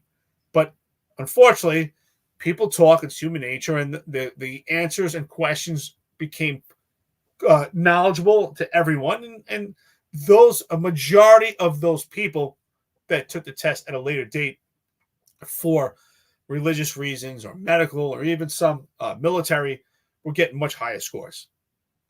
So do we have DCAS actually make the right decision? Absolutely not. It goes even further and it gets even worse. They had so many, this last sergeant's test, I think they had more people sign up than ever. I don't know why. I think it was because it was a period of time that we had without a sergeant's test. I'm not sure if I remember, but the idiocracy of DCAS, sure enough, they had, if you remember, John, thousands of police officers took the test at one location. I think it was on a Tuesday at the Jacob Javits Center. And then the other half responded on Wednesday at the Jacob Javits Center to get the same test. So obviously, the people that responded on a Wednesday had a handicap in their favor, and overwhelming majority that took it on the second day did much better. And that really is insulting to the people that really put their work in. And it's insulting to the people that put their work in, that took it on a Tuesday and probably didn't get scores as good as someone who took it on a Wednesday who didn't put the work in. And it's also insulting to the person who took it on Wednesday, who did work hard and got a great score and actually deserved it and didn't get that score because they got the information from someone else. Yeah, I mean, there's a lot of shady things going on with the NYPD test. I mean, I was part of that one test that that guy Vucinage wrote, and whoever was a part of that, I just want to tell you you're all a bunch of losers, including you, Vucinage. And I know you like to pronounce your name differently, but I don't know how to say it, and I don't really care. They wrote this test. So I had studied for a year, 4 hours a night, every night after work. I had studied for a year for this test. I took the Rising Star Promotions exams. I crushed every single test I took. I had take the Elite Strategic Training. I crushed every test I took. I studied all of that material. Plus, I did the key promotional exams. So I spent about probably $4,000 or $5,000 in material that I, took significant time away from my family. And I always did a lot of overtime, but I just significant amount of time away from my family, away from my personal life, away from my friends. And I studied for the test, and I got to the test, and there were things on the test that were outdated. There were orders on the test that were outdated. There were orders that were suspended on the test. There were things that I just never studied them because they weren't there. And then the things that I did study that were on the test, it was either written in Ebonics or there was no correct answer on the test. So I had failed the test only by a few points, but I had studied with like some kids that I don't know what they were thinking becoming cops, but they were like Ivy League grads, and some of them had master's degrees. And even those kids, they took the test the first day with me, right? First day they took the test with me, they got 72s and 73s. And I had just failed the test. And so I remember telling my wife at the time, I was like, you know what? I don't care. I failed. I did everything I could do. I couldn't have done anything differently. And I'm okay with it. That test was nonsense. If I went back tomorrow, I couldn't pass the test because I don't even know the questions they were asking. I was like, honestly, in the middle of the test, I'm like slapping myself in the face. There was actually a guy that literally stood up and threw the test in the garbage and walked out. He's like, this is bullcrap, and walked out. And he was furious. And honestly, I was around there too. I was like, am I having a bad dream? Like, what is this? The inbox was ridiculous. It was ridiculously stupid. Anyway, so like those guys had like a 72s and 73s. They never got a 72 or a 73 in their life on any test. And I had just failed. So I was like, whatever, I could live with that. So, but then all of these people that observed the Sabbath or were sick for the day of the test, or who called out sick and then went and did a paid detail, even though they were sick the day of the test, and then came back in and they took the exam the second day. Guess what happened with those people? The scores went from where the average score was a failing grade and only, I think, 100 and something people passed the exam, to everyone that took the test passed, and the average score was in the high 90s because everyone had the answers, right? Everyone had the answers. Everyone knew the questions on the test. They were given the same exact answers. And now it's even worse. It's even worse. And it's a huge diversity push. So, but in order to get your friends to the top, like Eric Adams, like Kaz Daughtry, who never passed the test, who had plenty of time to study at work if he needed to, right? He had plenty of time to be a captain by this point of his career. He had plenty of time, plenty of opportunity, and he never did it. And now all of a sudden has the assimilated rank of a 3-star chief as deputy commissioner of operations. So, but with this Toronto, first black female superintendent was dinged with a demotion after she admitted helping several black officers cheat in an attempt to get them promoted. Trailblazing cop was disciplined after it was determined she played a lead role in the 2021 corruption scandal, which ruled Wednesday by a tribunal as extremely serious misconduct. Honesty and integrity are not negotiable character traits of a police officer, Superintendent Clark's action demonstrated both were absent.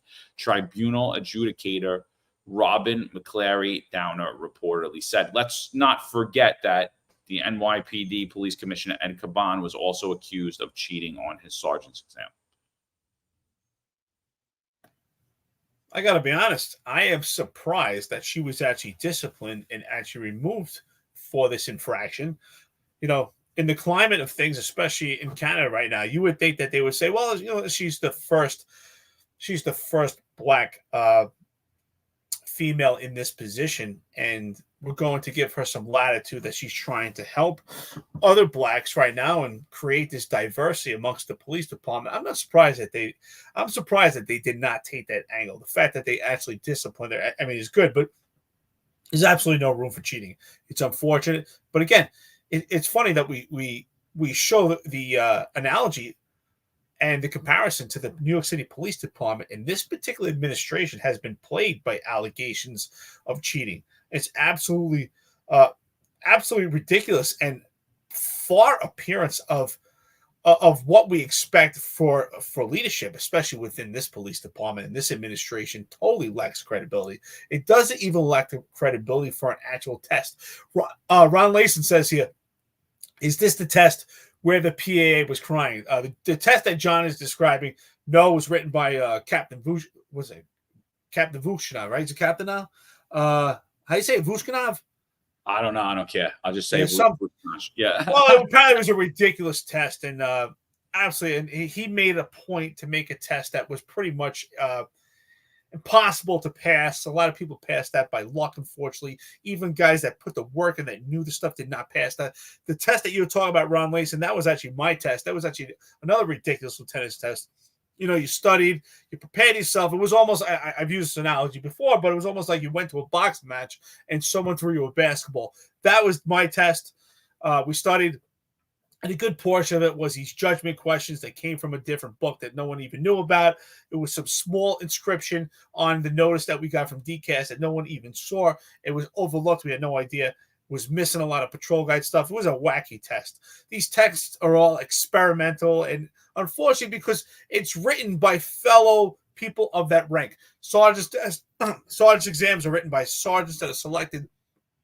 Some lieutenants are selected. They write lieutenant's exams. Hey, anybody on this thread right now, or friends, listeners to the podcast, if anyone actually took part in writing a test, let us know here. I'd love to get you on the podcast if you're interested, if you're retired, or if you just have any comments that if you ever took part in writing some of these exams, because I'm just curious also, like what are the conversations that take place? Because sometimes it seems that the test makers that are trying too hard to make a test that is not difficult, but silly in a sense that we're not really measuring the ability of potential leaders, but just measuring their ability to memorize just some nonsensical stuff that really is not important to actual leadership.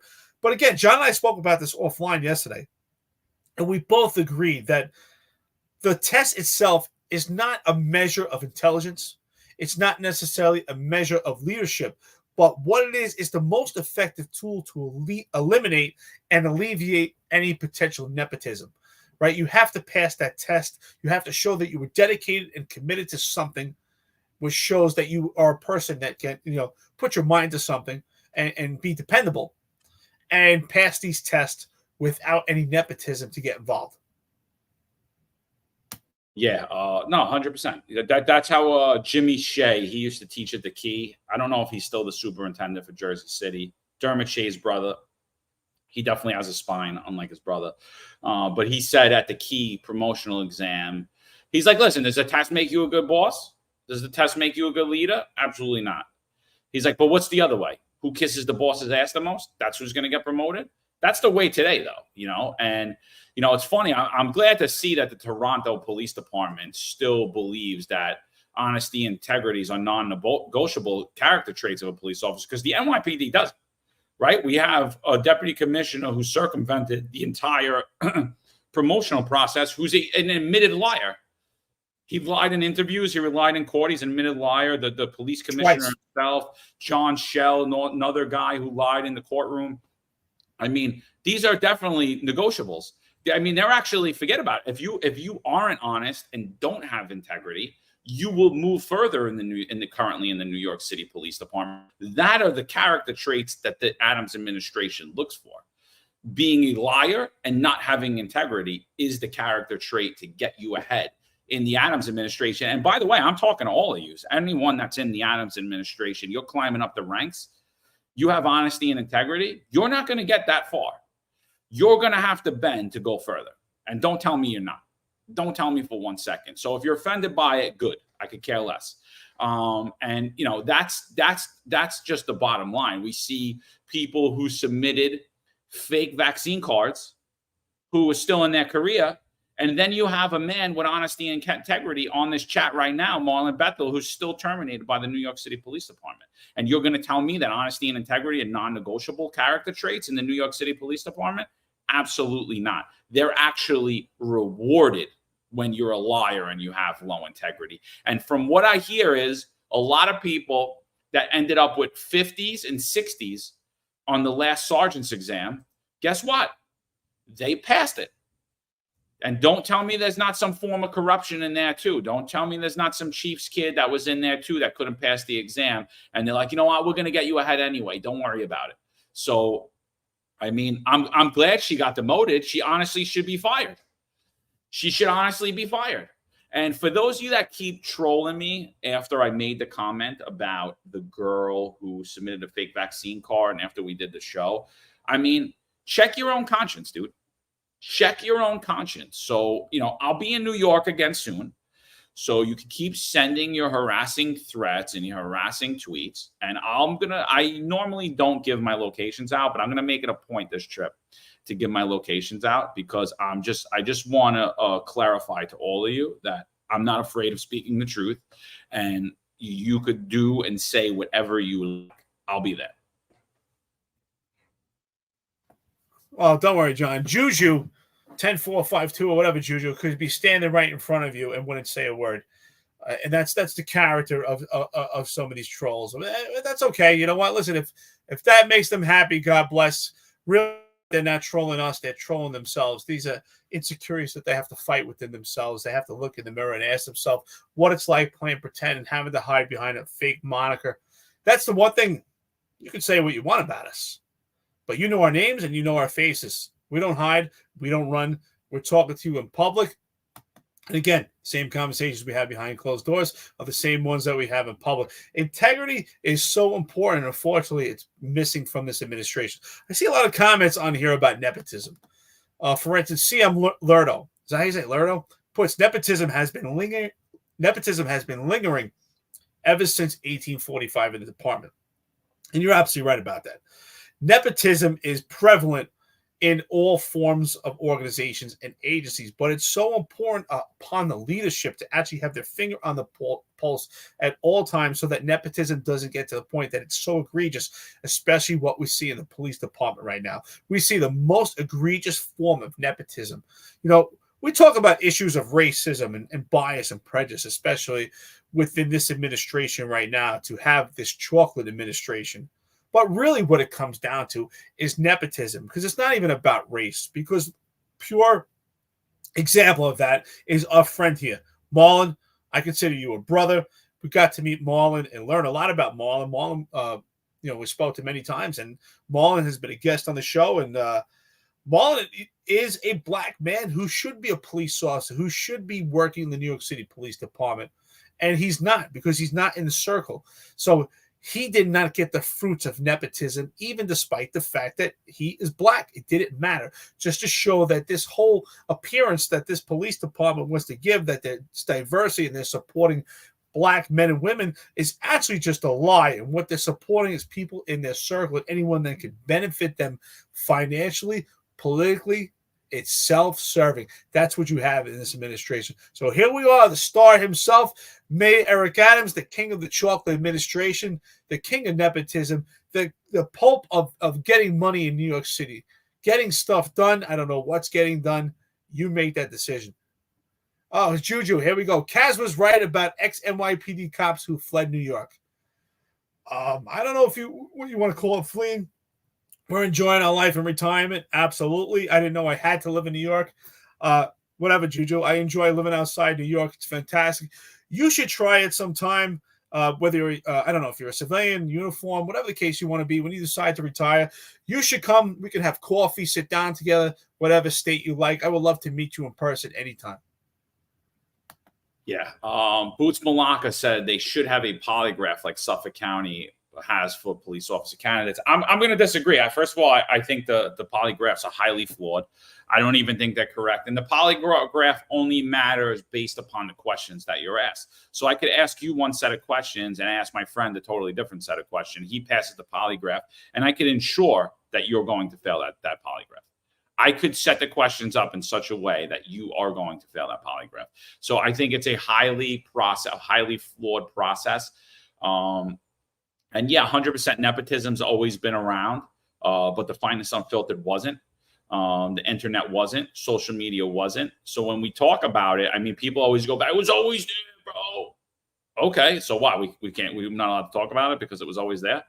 There was always corrupt loser politicians. So what? We're not allowed to talk about it because there always was. There was always corrupt loser dirtbag cops. So what? We're not allowed to talk about it because it always was. No, we're talking about it. We're calling it like we see it. This is the current administration. You can't take the heat.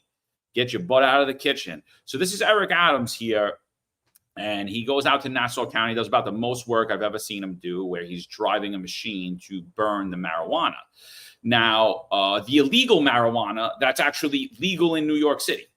So if you could figure that out, if anybody could give me some clarification around that, because I've been contacted by numerous marijuana shops across New York City, and they're saying that people in the Adams administration, children and family members, and some in the Adams administration itself have ties to some of these marijuana shops, which are not being held under the scrutiny and under the enforcement arm of Sheriff Miranda and the NYPD.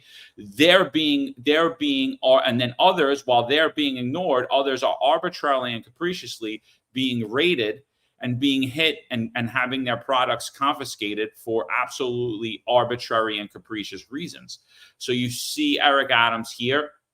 He's getting ready to destroy the marijuana, but first he sniffs it because he likes to sample the product, and this was very reminiscent. This was very reminiscent of the time for me. So when I saw this, I was like, I couldn't help. I had to go right back to who Eric Adams is, because I think people forgot when they seen him sniff it, they're making a big deal of it. And I'm like, I don't get it. Like, you guys don't listen. He tells you who he is over and over again. And here he is. So before you're like, oh my God, I can't believe he was sniffing the marijuana. Here he is. Here is the illustrious mayor of New York City, Eric Adams, telling you exactly who he is. I know what it is to buy a nickel bag and make 8 joints so mommy can feed herself. I know what it is to run numbers. Yeah, you I know just what lock it them is up. to do all those things. So I'm comfortable among my folks. And the problem that a lot of people don't understand is they don't know how authentic I am about this work. But they're going to look back over it and say, we had a mayor that came from us and delivered for us. Even the billions of dollars that I'm putting into MWBEs that we've never had before. People are going to look back over these years and say, this brother was real about what he's doing, because that's why I'm doing it. I see you people rapping. I know what it is to buy a nickel bag and make 8 joints so mommy can feed herself. He bought a nickel bag and rolled 8 joints. How many joints do you in the audience believe Eric Adams could roll out of the bag he sniffed? It's funny, right? It's funny that we hear about all this racist finger pointing towards this podcast, right? Towards the Finest Unfiltered. But who's the most racist right here? And may Eric Adams himself, this brother right here, us, always creating division. We're absolutely not racist. Everything that we brought up on this podcast was ping pong back to show you that it's racist propaganda coming from your mayor himself. Mayor Eric Adams, this administration, everything he says is about racism. Everything he says is about division. This brother right here, us. Who's us? Who's us? Not New York City residents. You're talking about us. You're talking about your group. And you're bragging about rolling joints. Again, sometimes he just can't help it. The true Eric Adams comes out. He's sniffing marijuana. He's talking about sexualizing. And you know what? It's only so much that you could put on a facade because there's 1,000 ways to tell a lie and one way to tell the truth. And just sometimes he just gets caught because he can't help it. His true self comes out. I think it's a daunting and exhausting task to always have to live a lie and pretend you're someone else. And then the reality is just the real traits of who you are is going to come out because make no mistake about it. Zebras don't change their stripes. And Mayor Eric Adams is never going to change his stripes. He is an incompetent person. He was absolutely zero as a cop. And he's the same person now, incompetent and zero as a mayor. This is actually the most work that he's ever done as the mayor in New York City right here. He's sitting here. He's in the machine. I mean, he's obviously not operating it well. You could tell he's highly flustered and he doesn't know what he's doing. He looks very little for it, too. He looks like he's a little dude. He can't even hold. He's like, I never did this before. My tender hands. I'm going to have to go get a manicure after this.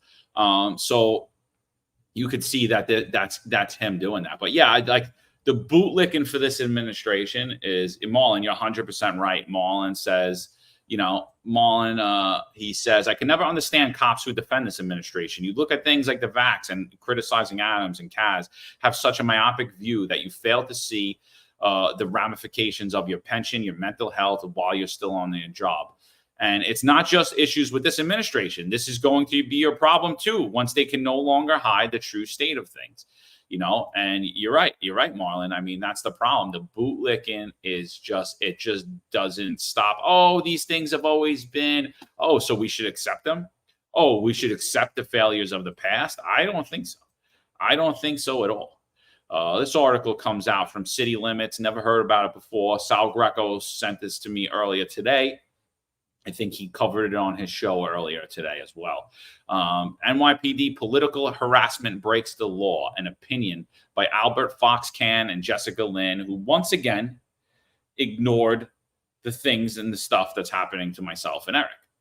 And the quote at the top is, all of those tasked with upholding the rule of law have suddenly ignored the law as soon as it is broken by those in power and those close to the mayor. And that actually holds true during the whole pandemic, too. The NYPD, who was in charge of upholding the law, actually ignored the law when it was broken by the mayor and those close to him.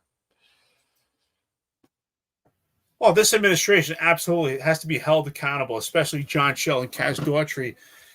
They have to be held accountable for their inappropriate, unprofessional usage of social media. Social media was supposed to be a valuable tool for the police department to use in the technological era that we're in as we move into artificial intelligence. It was supposed to be a valuable tool to be utilized in policing.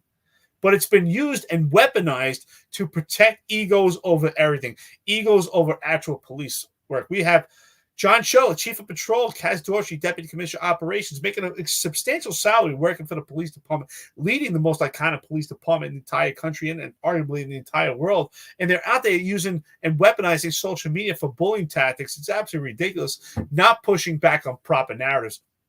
John, you and I spoke about this. The podcast that we did yesterday, if anybody remembers, when we went live yesterday, talking about an article that had surfaced from the Gothamist written by a young lady, her name is Samantha. And she wrote about text messages that had went from former Captain Julio Delgado and other members of the police department in an SRG response to the Mott Haven riots in Mott Haven, on June 4th, 2020 in the Bronx at the George Floyd riots. And they had a conversation, and she put this out about how one person had said, go out there, kick their asses. And really, we could see from the context what they meant was get the job done.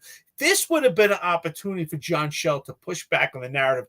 That's something that he could have utilized in social media and said, listen, yeah, so what? This is a conversation amongst our law enforcement. They're doing their job in the riots. They're fighting hard. That would have been a great opportunity to utilize it at that point. It would not be bullying. It would have been an opportunity to protect your rank and file and to protect your leadership at that point. That's when it should have been utilized in a stoic and professional manner, of course.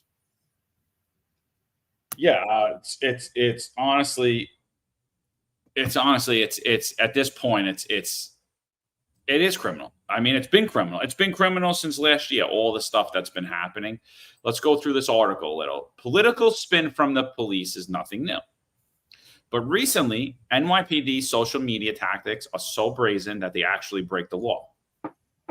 Political rants, call-outs, false claims. In recent months, the department's top officials have begun using their social media accounts to attack political rivals and defame members of the public. And in recent days, And in recent days, the pattern reached an all-time low with blatant attack on a prominent police reporter, Rocco Parascandola. The department's chief offender is NYPD's Chief of Patrol John Schell. He repeatedly used his official X, formerly Twitter, account to attack protesters, politicians, and even the press. He absurdly attacked veteran muckraker Harry Siegel for his daily news column, accusing him of having disdain for the NYPD. He also falsely accused a judge of setting a predator free back into our community for a case that she actually never presided over. Seeing a leader of the country's largest, most heavily armed police department misuse city resources this way is chilling. But Schell, when attacked elected officials, that's when the tweets actually became criminal. Earlier this year, Schell twice attacked City Councilwoman Tiffany Caban in lengthy rants on X. In March, he responded to Caban's critique of Mayor Adams' threat to bring back discredited and discriminatory stop, question, and frisk tactics. Schell posted an attack on Caban's policies with the disclosing line, "You want change, vote the change you seek." In May, Schell responded to Caban's condemnation after he hid from the New York City Council hearing of the NYPD's violence against predators. Schell not only called Caban's statement garbage, but ended the post by writing, "Remember, everyone, if you want to change, seek the change you want by getting involved. Then you know what to do."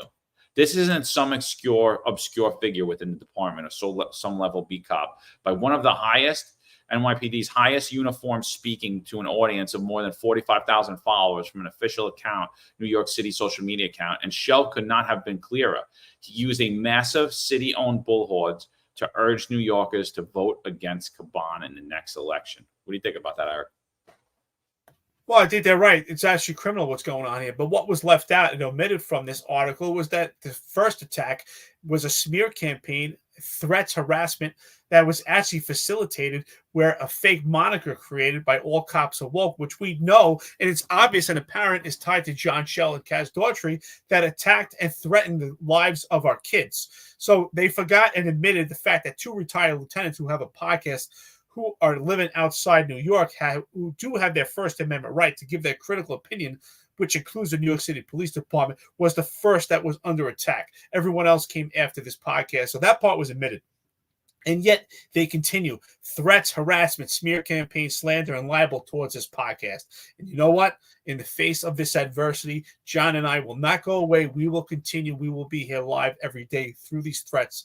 And at some point, we will be vindicated. And I'm sure John Schell will be held accountable, whether it's civilly or it's criminally. At some point, he will be, because there's only so much where someone can get away with these atrocities that they're doing. At some point, they will be held accountable.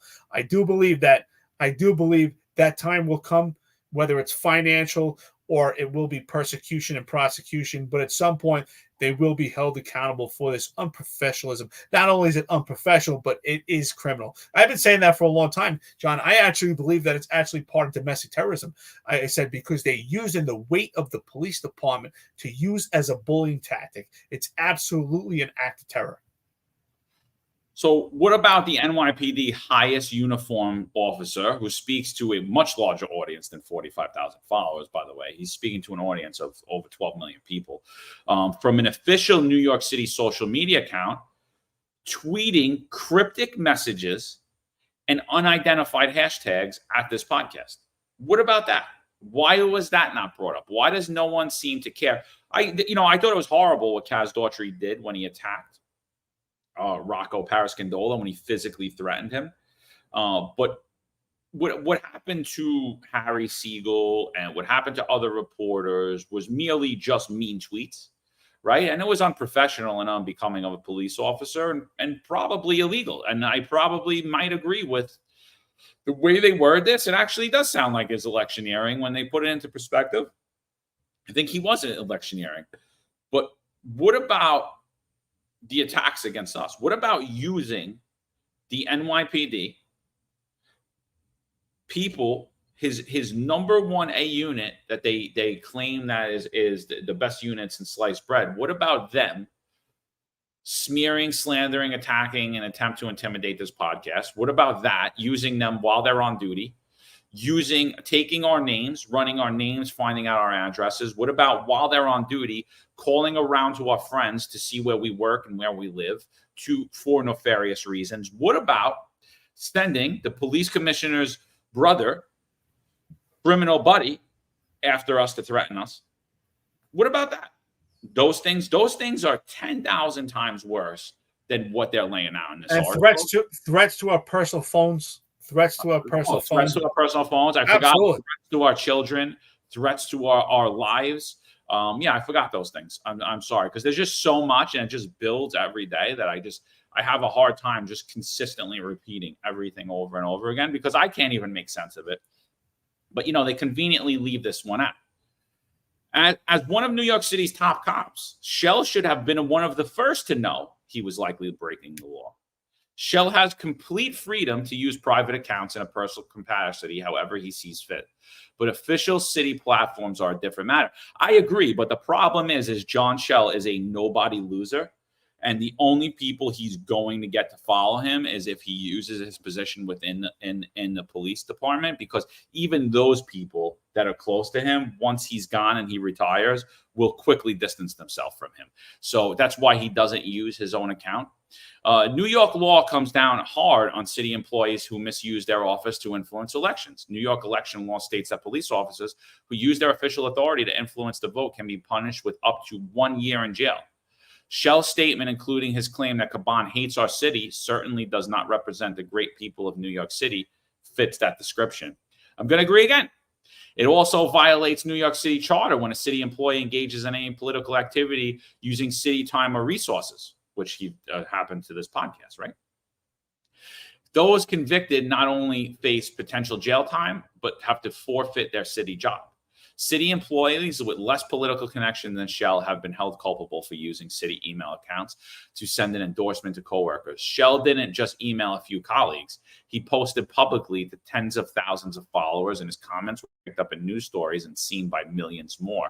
So why hasn't one of the New York's most prominent cops faced any consequences for committing a crime in broad daylight? New York's district attorney and attorney general stood silently by. Our conflict of interest board is uninterested in taking actions. All of those tasked with upholding the rule of law have suddenly ignored the law as soon as it's broken by one of those in power and close to the mayor. That's not just a chilling sign for our city, but an alarming indicator about the state of our democracy, the state of our republic, I think you mean.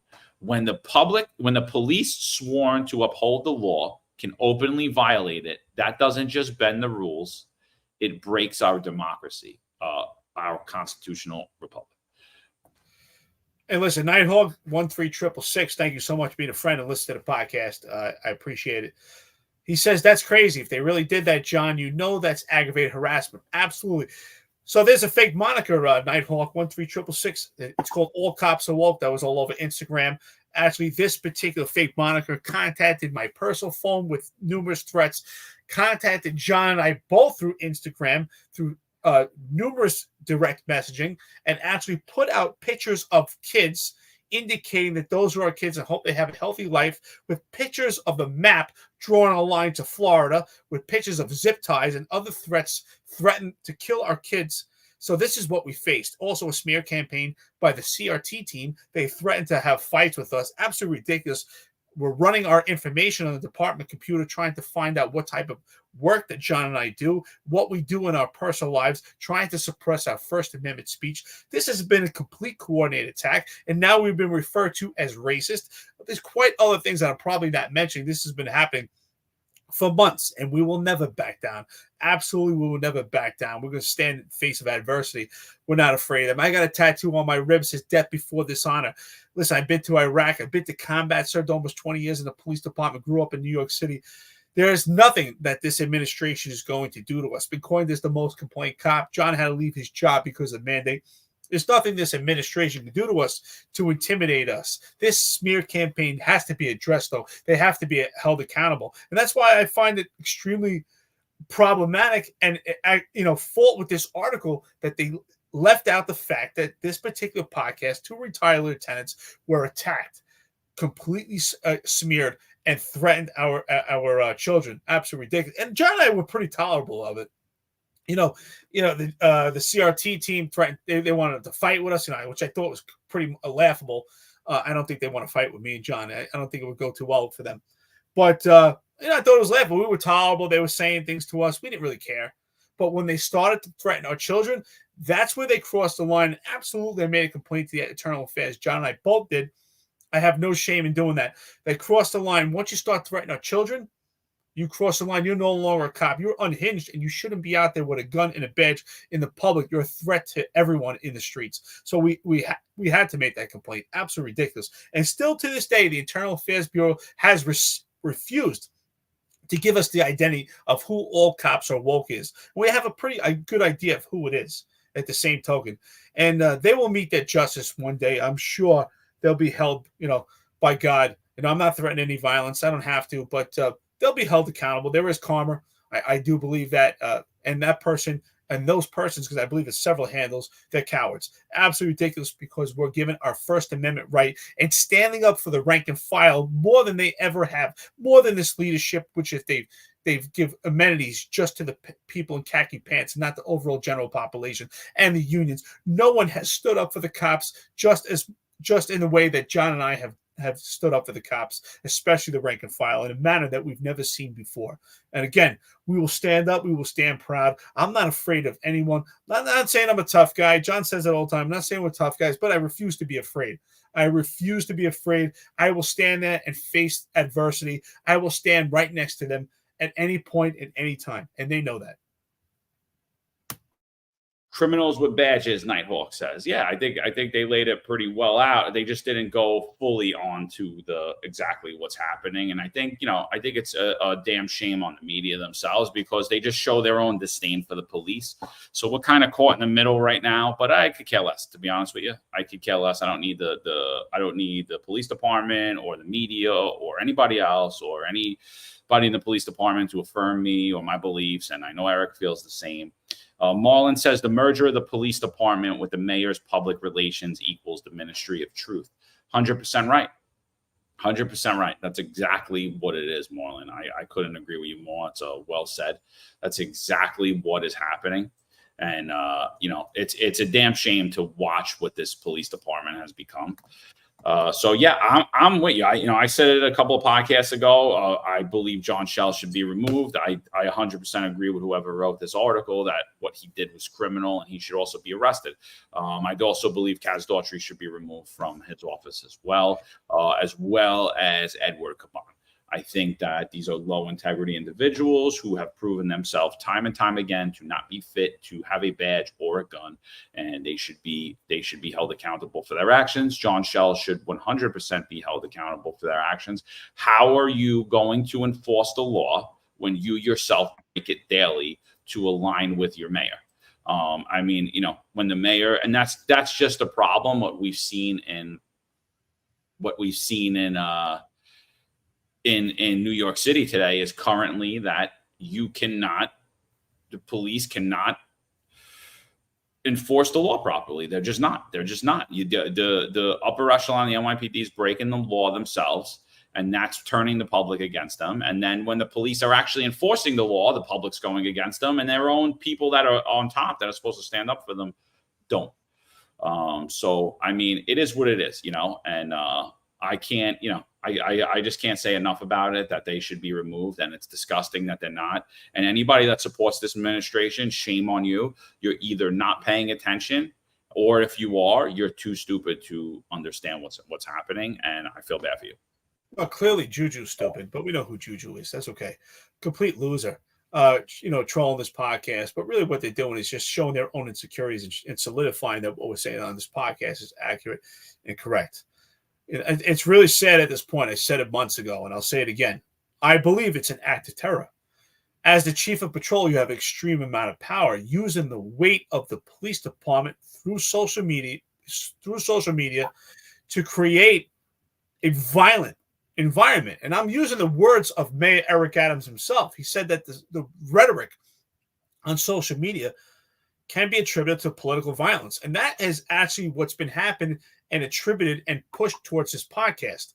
So the reason why these idiots are referring to us as racist without any basis and completely frivolous, when the same stuff was the same rhetoric came from Mayor Eric Adams, is to create political violence. I believe that the reason why they put this information out is to have some radical attach themselves and get emotionally invested and try to come after John and myself with violence. That's what I believe with this political violence is, and I absolutely will not back down, and neither will John, because it's important. The squeaky wheel gets the oil.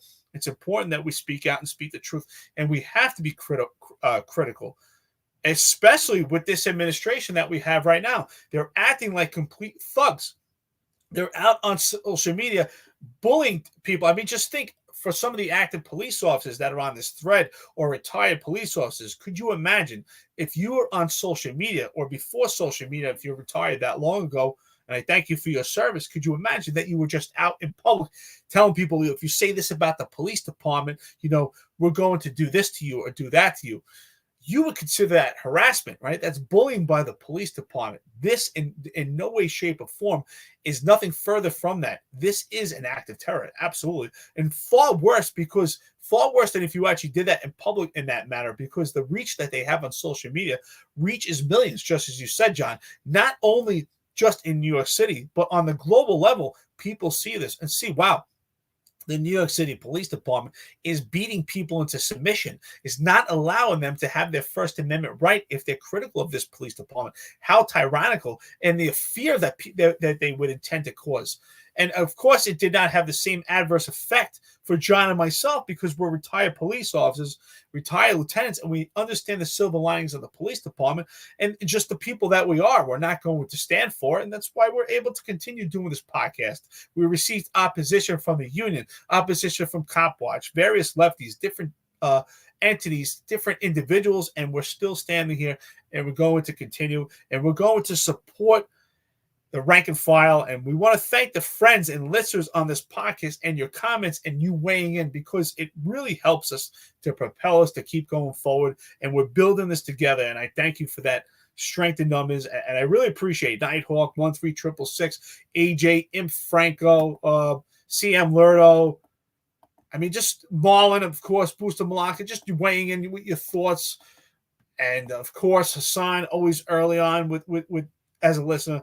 We really appreciate it. Thank you so much. Yeah, so if liberty means anything at all, it means the right to tell people what they don't want to hear, right? And unfortunately, a lot of people don't like to hear what we're going to say. I know tomorrow we're going to have a pretty good show. I won't reveal that until the morning because I don't want people to get ahead of us. But I think that when that happens, you're going to see some attacks from the unions follow up immediately after that. Ron, you too, we love you. Sorry. Eric tries to call out all of the hundreds of people on here. I don't know why he attempts to do that, but we appreciate all of you. Well, I figured, Ron, but it goes without saying, I mentioned him 100 times. Ron, I love you. Nothing but love, brother. So, again, everything we talk about, right? What is it? It's all politically created. All of this. We need strong people in government. We need people that aren't doing this for their money. We need people that are doing this for a bigger purpose than themselves. That's why we support Tom Sullivan. He's running for Assembly District 23 in Queens. If you don't live there, make sure you tell your friends and family about Tom Sullivan. We'll be right back after this.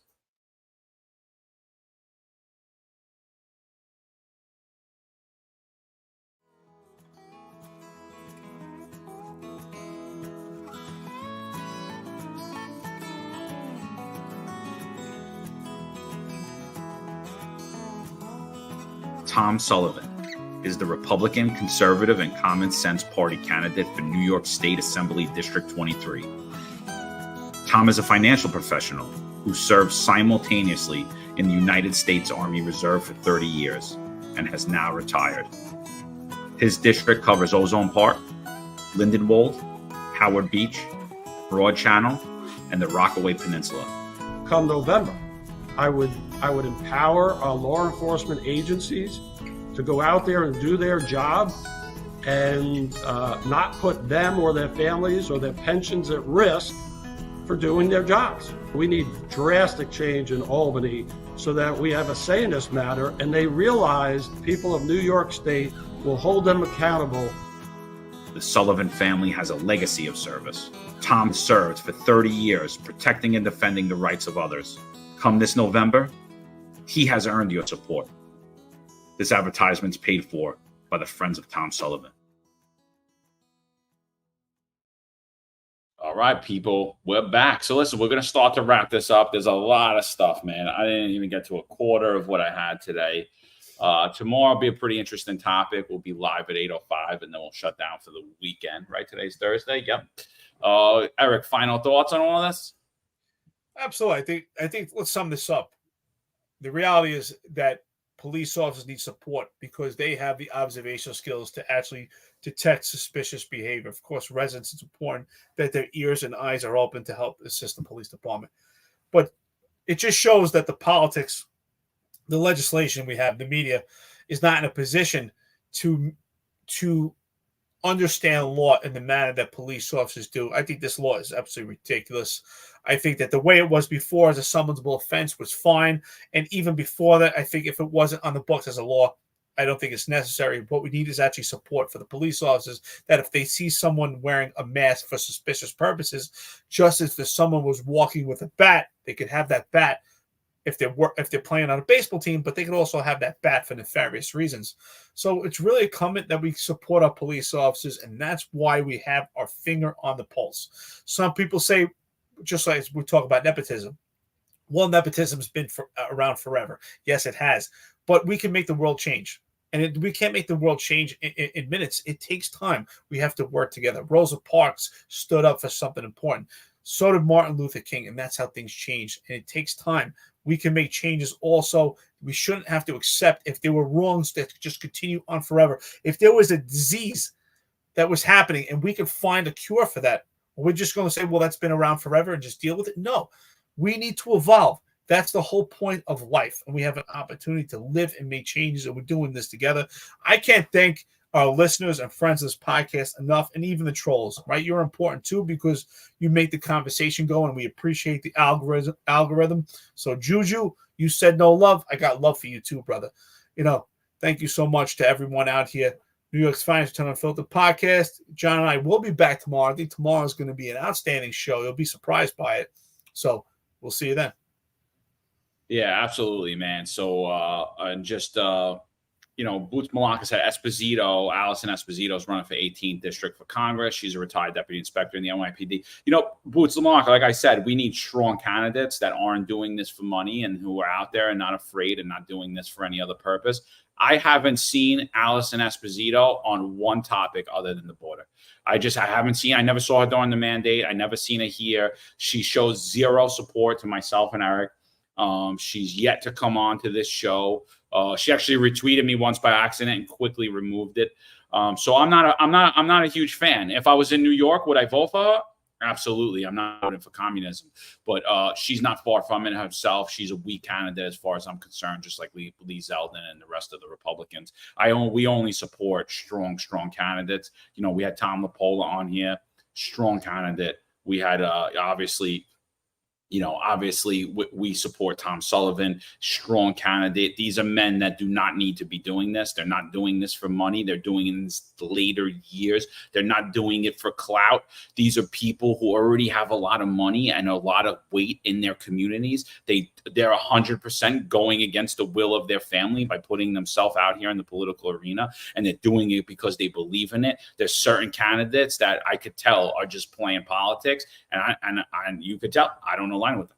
I don't align with them. I know Eric doesn't align with them. I'm not a fan of politicians. I don't care if you're a Republican or a Democrat. Again, would I vote for her? Yeah. But I'd vote for Nicole Malliotakis, and I think she's full of shit too.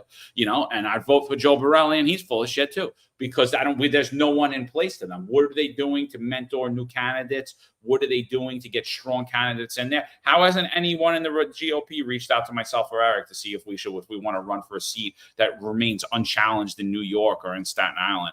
Why wouldn't you reach out to strong candidates like myself, like Latina Brown, like Sal Greco? I don't want to be a politician. And I more than likely I would say no, but the fact that the GOP isn't even reaching out and letting seats across New York City and every level of government go uncontested tells myself everything I need to know about them. So I'm not going to push anybody just to push them, because ultimately she's already failed me in my eyes.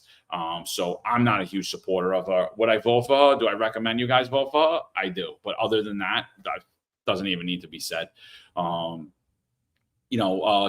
we'll be back live at 8:05. Sorry for that little rant, but these politicians, they irk the shit out of me, honestly, Eric.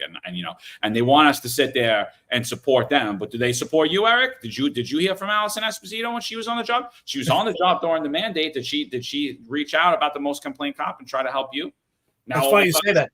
I always hear back to blue, back to blue, back to blue, back to blue. Oh my God, till I'm deaf in my ears. I always say, what is that? What is back to blue? Because I never had anybody back me. The only one that backed me up, honestly, was yourself, John. You and I together in retirement here. But back to blue, what does that mean? What? These are just words, because no one stood up for me. I mean, they stood up for Chief Madry, because it's all about nepotism. But no one stood up for me. No one said, you know what? We could breaking the law. We're breaking the law. Exactly. We could circumvent this. You know what? You can't get promoted to captain because of the attacks from the Civilian Complaint Review Board, but we could promote you to deputy commissioner because you have the tools to be up in the upper echelon. So you know what? That's fine. Everything has a purpose, and everything happens. Everything falls into place. It happens for a reason. I believe that we're on this path. It's for a reason. John and I were meant to do this, and we're meant to meet great people like that are on this thread right now, the friends and listeners to the podcast. You know what? This path has brought us all together, and I appreciate it, and we're doing this together. I mean, honestly, it's important that we do this podcast, but it's just as important that you listen and you add thoughts and you weigh in, because your thoughts are so important. Retired, active, civilians, we're all important to get this message out there. And that message is doing the right thing. And what is the right thing? Just common sense, doing what's sensible for the people. And with that being said, I think we beat a dead horse here. But, I really do. I appreciate it. I hope that everyone can make it tomorrow. We'll see you early in the morning. Grab your coffee, and let's get ready to go. Do it, baby. Be back at you tomorrow, 8:05 live. There we go. Later, guys. There's a handful of retired officers that don't live in the state that have a lot to say about the dream team, as I like to call it. All of a sudden, they retire and have a master plan on how to fight crime, but nothing to contribute when they were here. They want to come back and be part of the dream team. What can I say?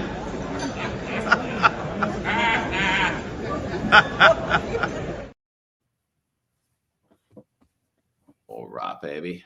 Law enforcement professionals dedicate their lives to serving and protecting our community. But who's protecting their financial futures? That's where Laidlaw Blue comes in. Our wealth management platform is specifically designed for the law enforcement community. Laidlaw Blue is a division within Laidlaw Wealth Management, run by retired New York City detective John McDermott. His status as a retired detective uniquely positions him to establish a deep connection between Laidlaw Blue and the law enforcement community. Our platform is easy to use and provides a range of financial services, including investment management, retirement planning, and insurance solutions. With Laidlaw Blue, you can secure your financial future and provide for your loved ones. Our team of experienced financial advisors understands the unique challenges and opportunities that law enforcement professionals face. We're here to help you navigate the complexities of financial planning and achieve your goals. Laidlaw Blue. Secure your financial future today. Book a meeting using the QR code displayed or call us directly on 888-901 Blue. That's 888-901 Blue.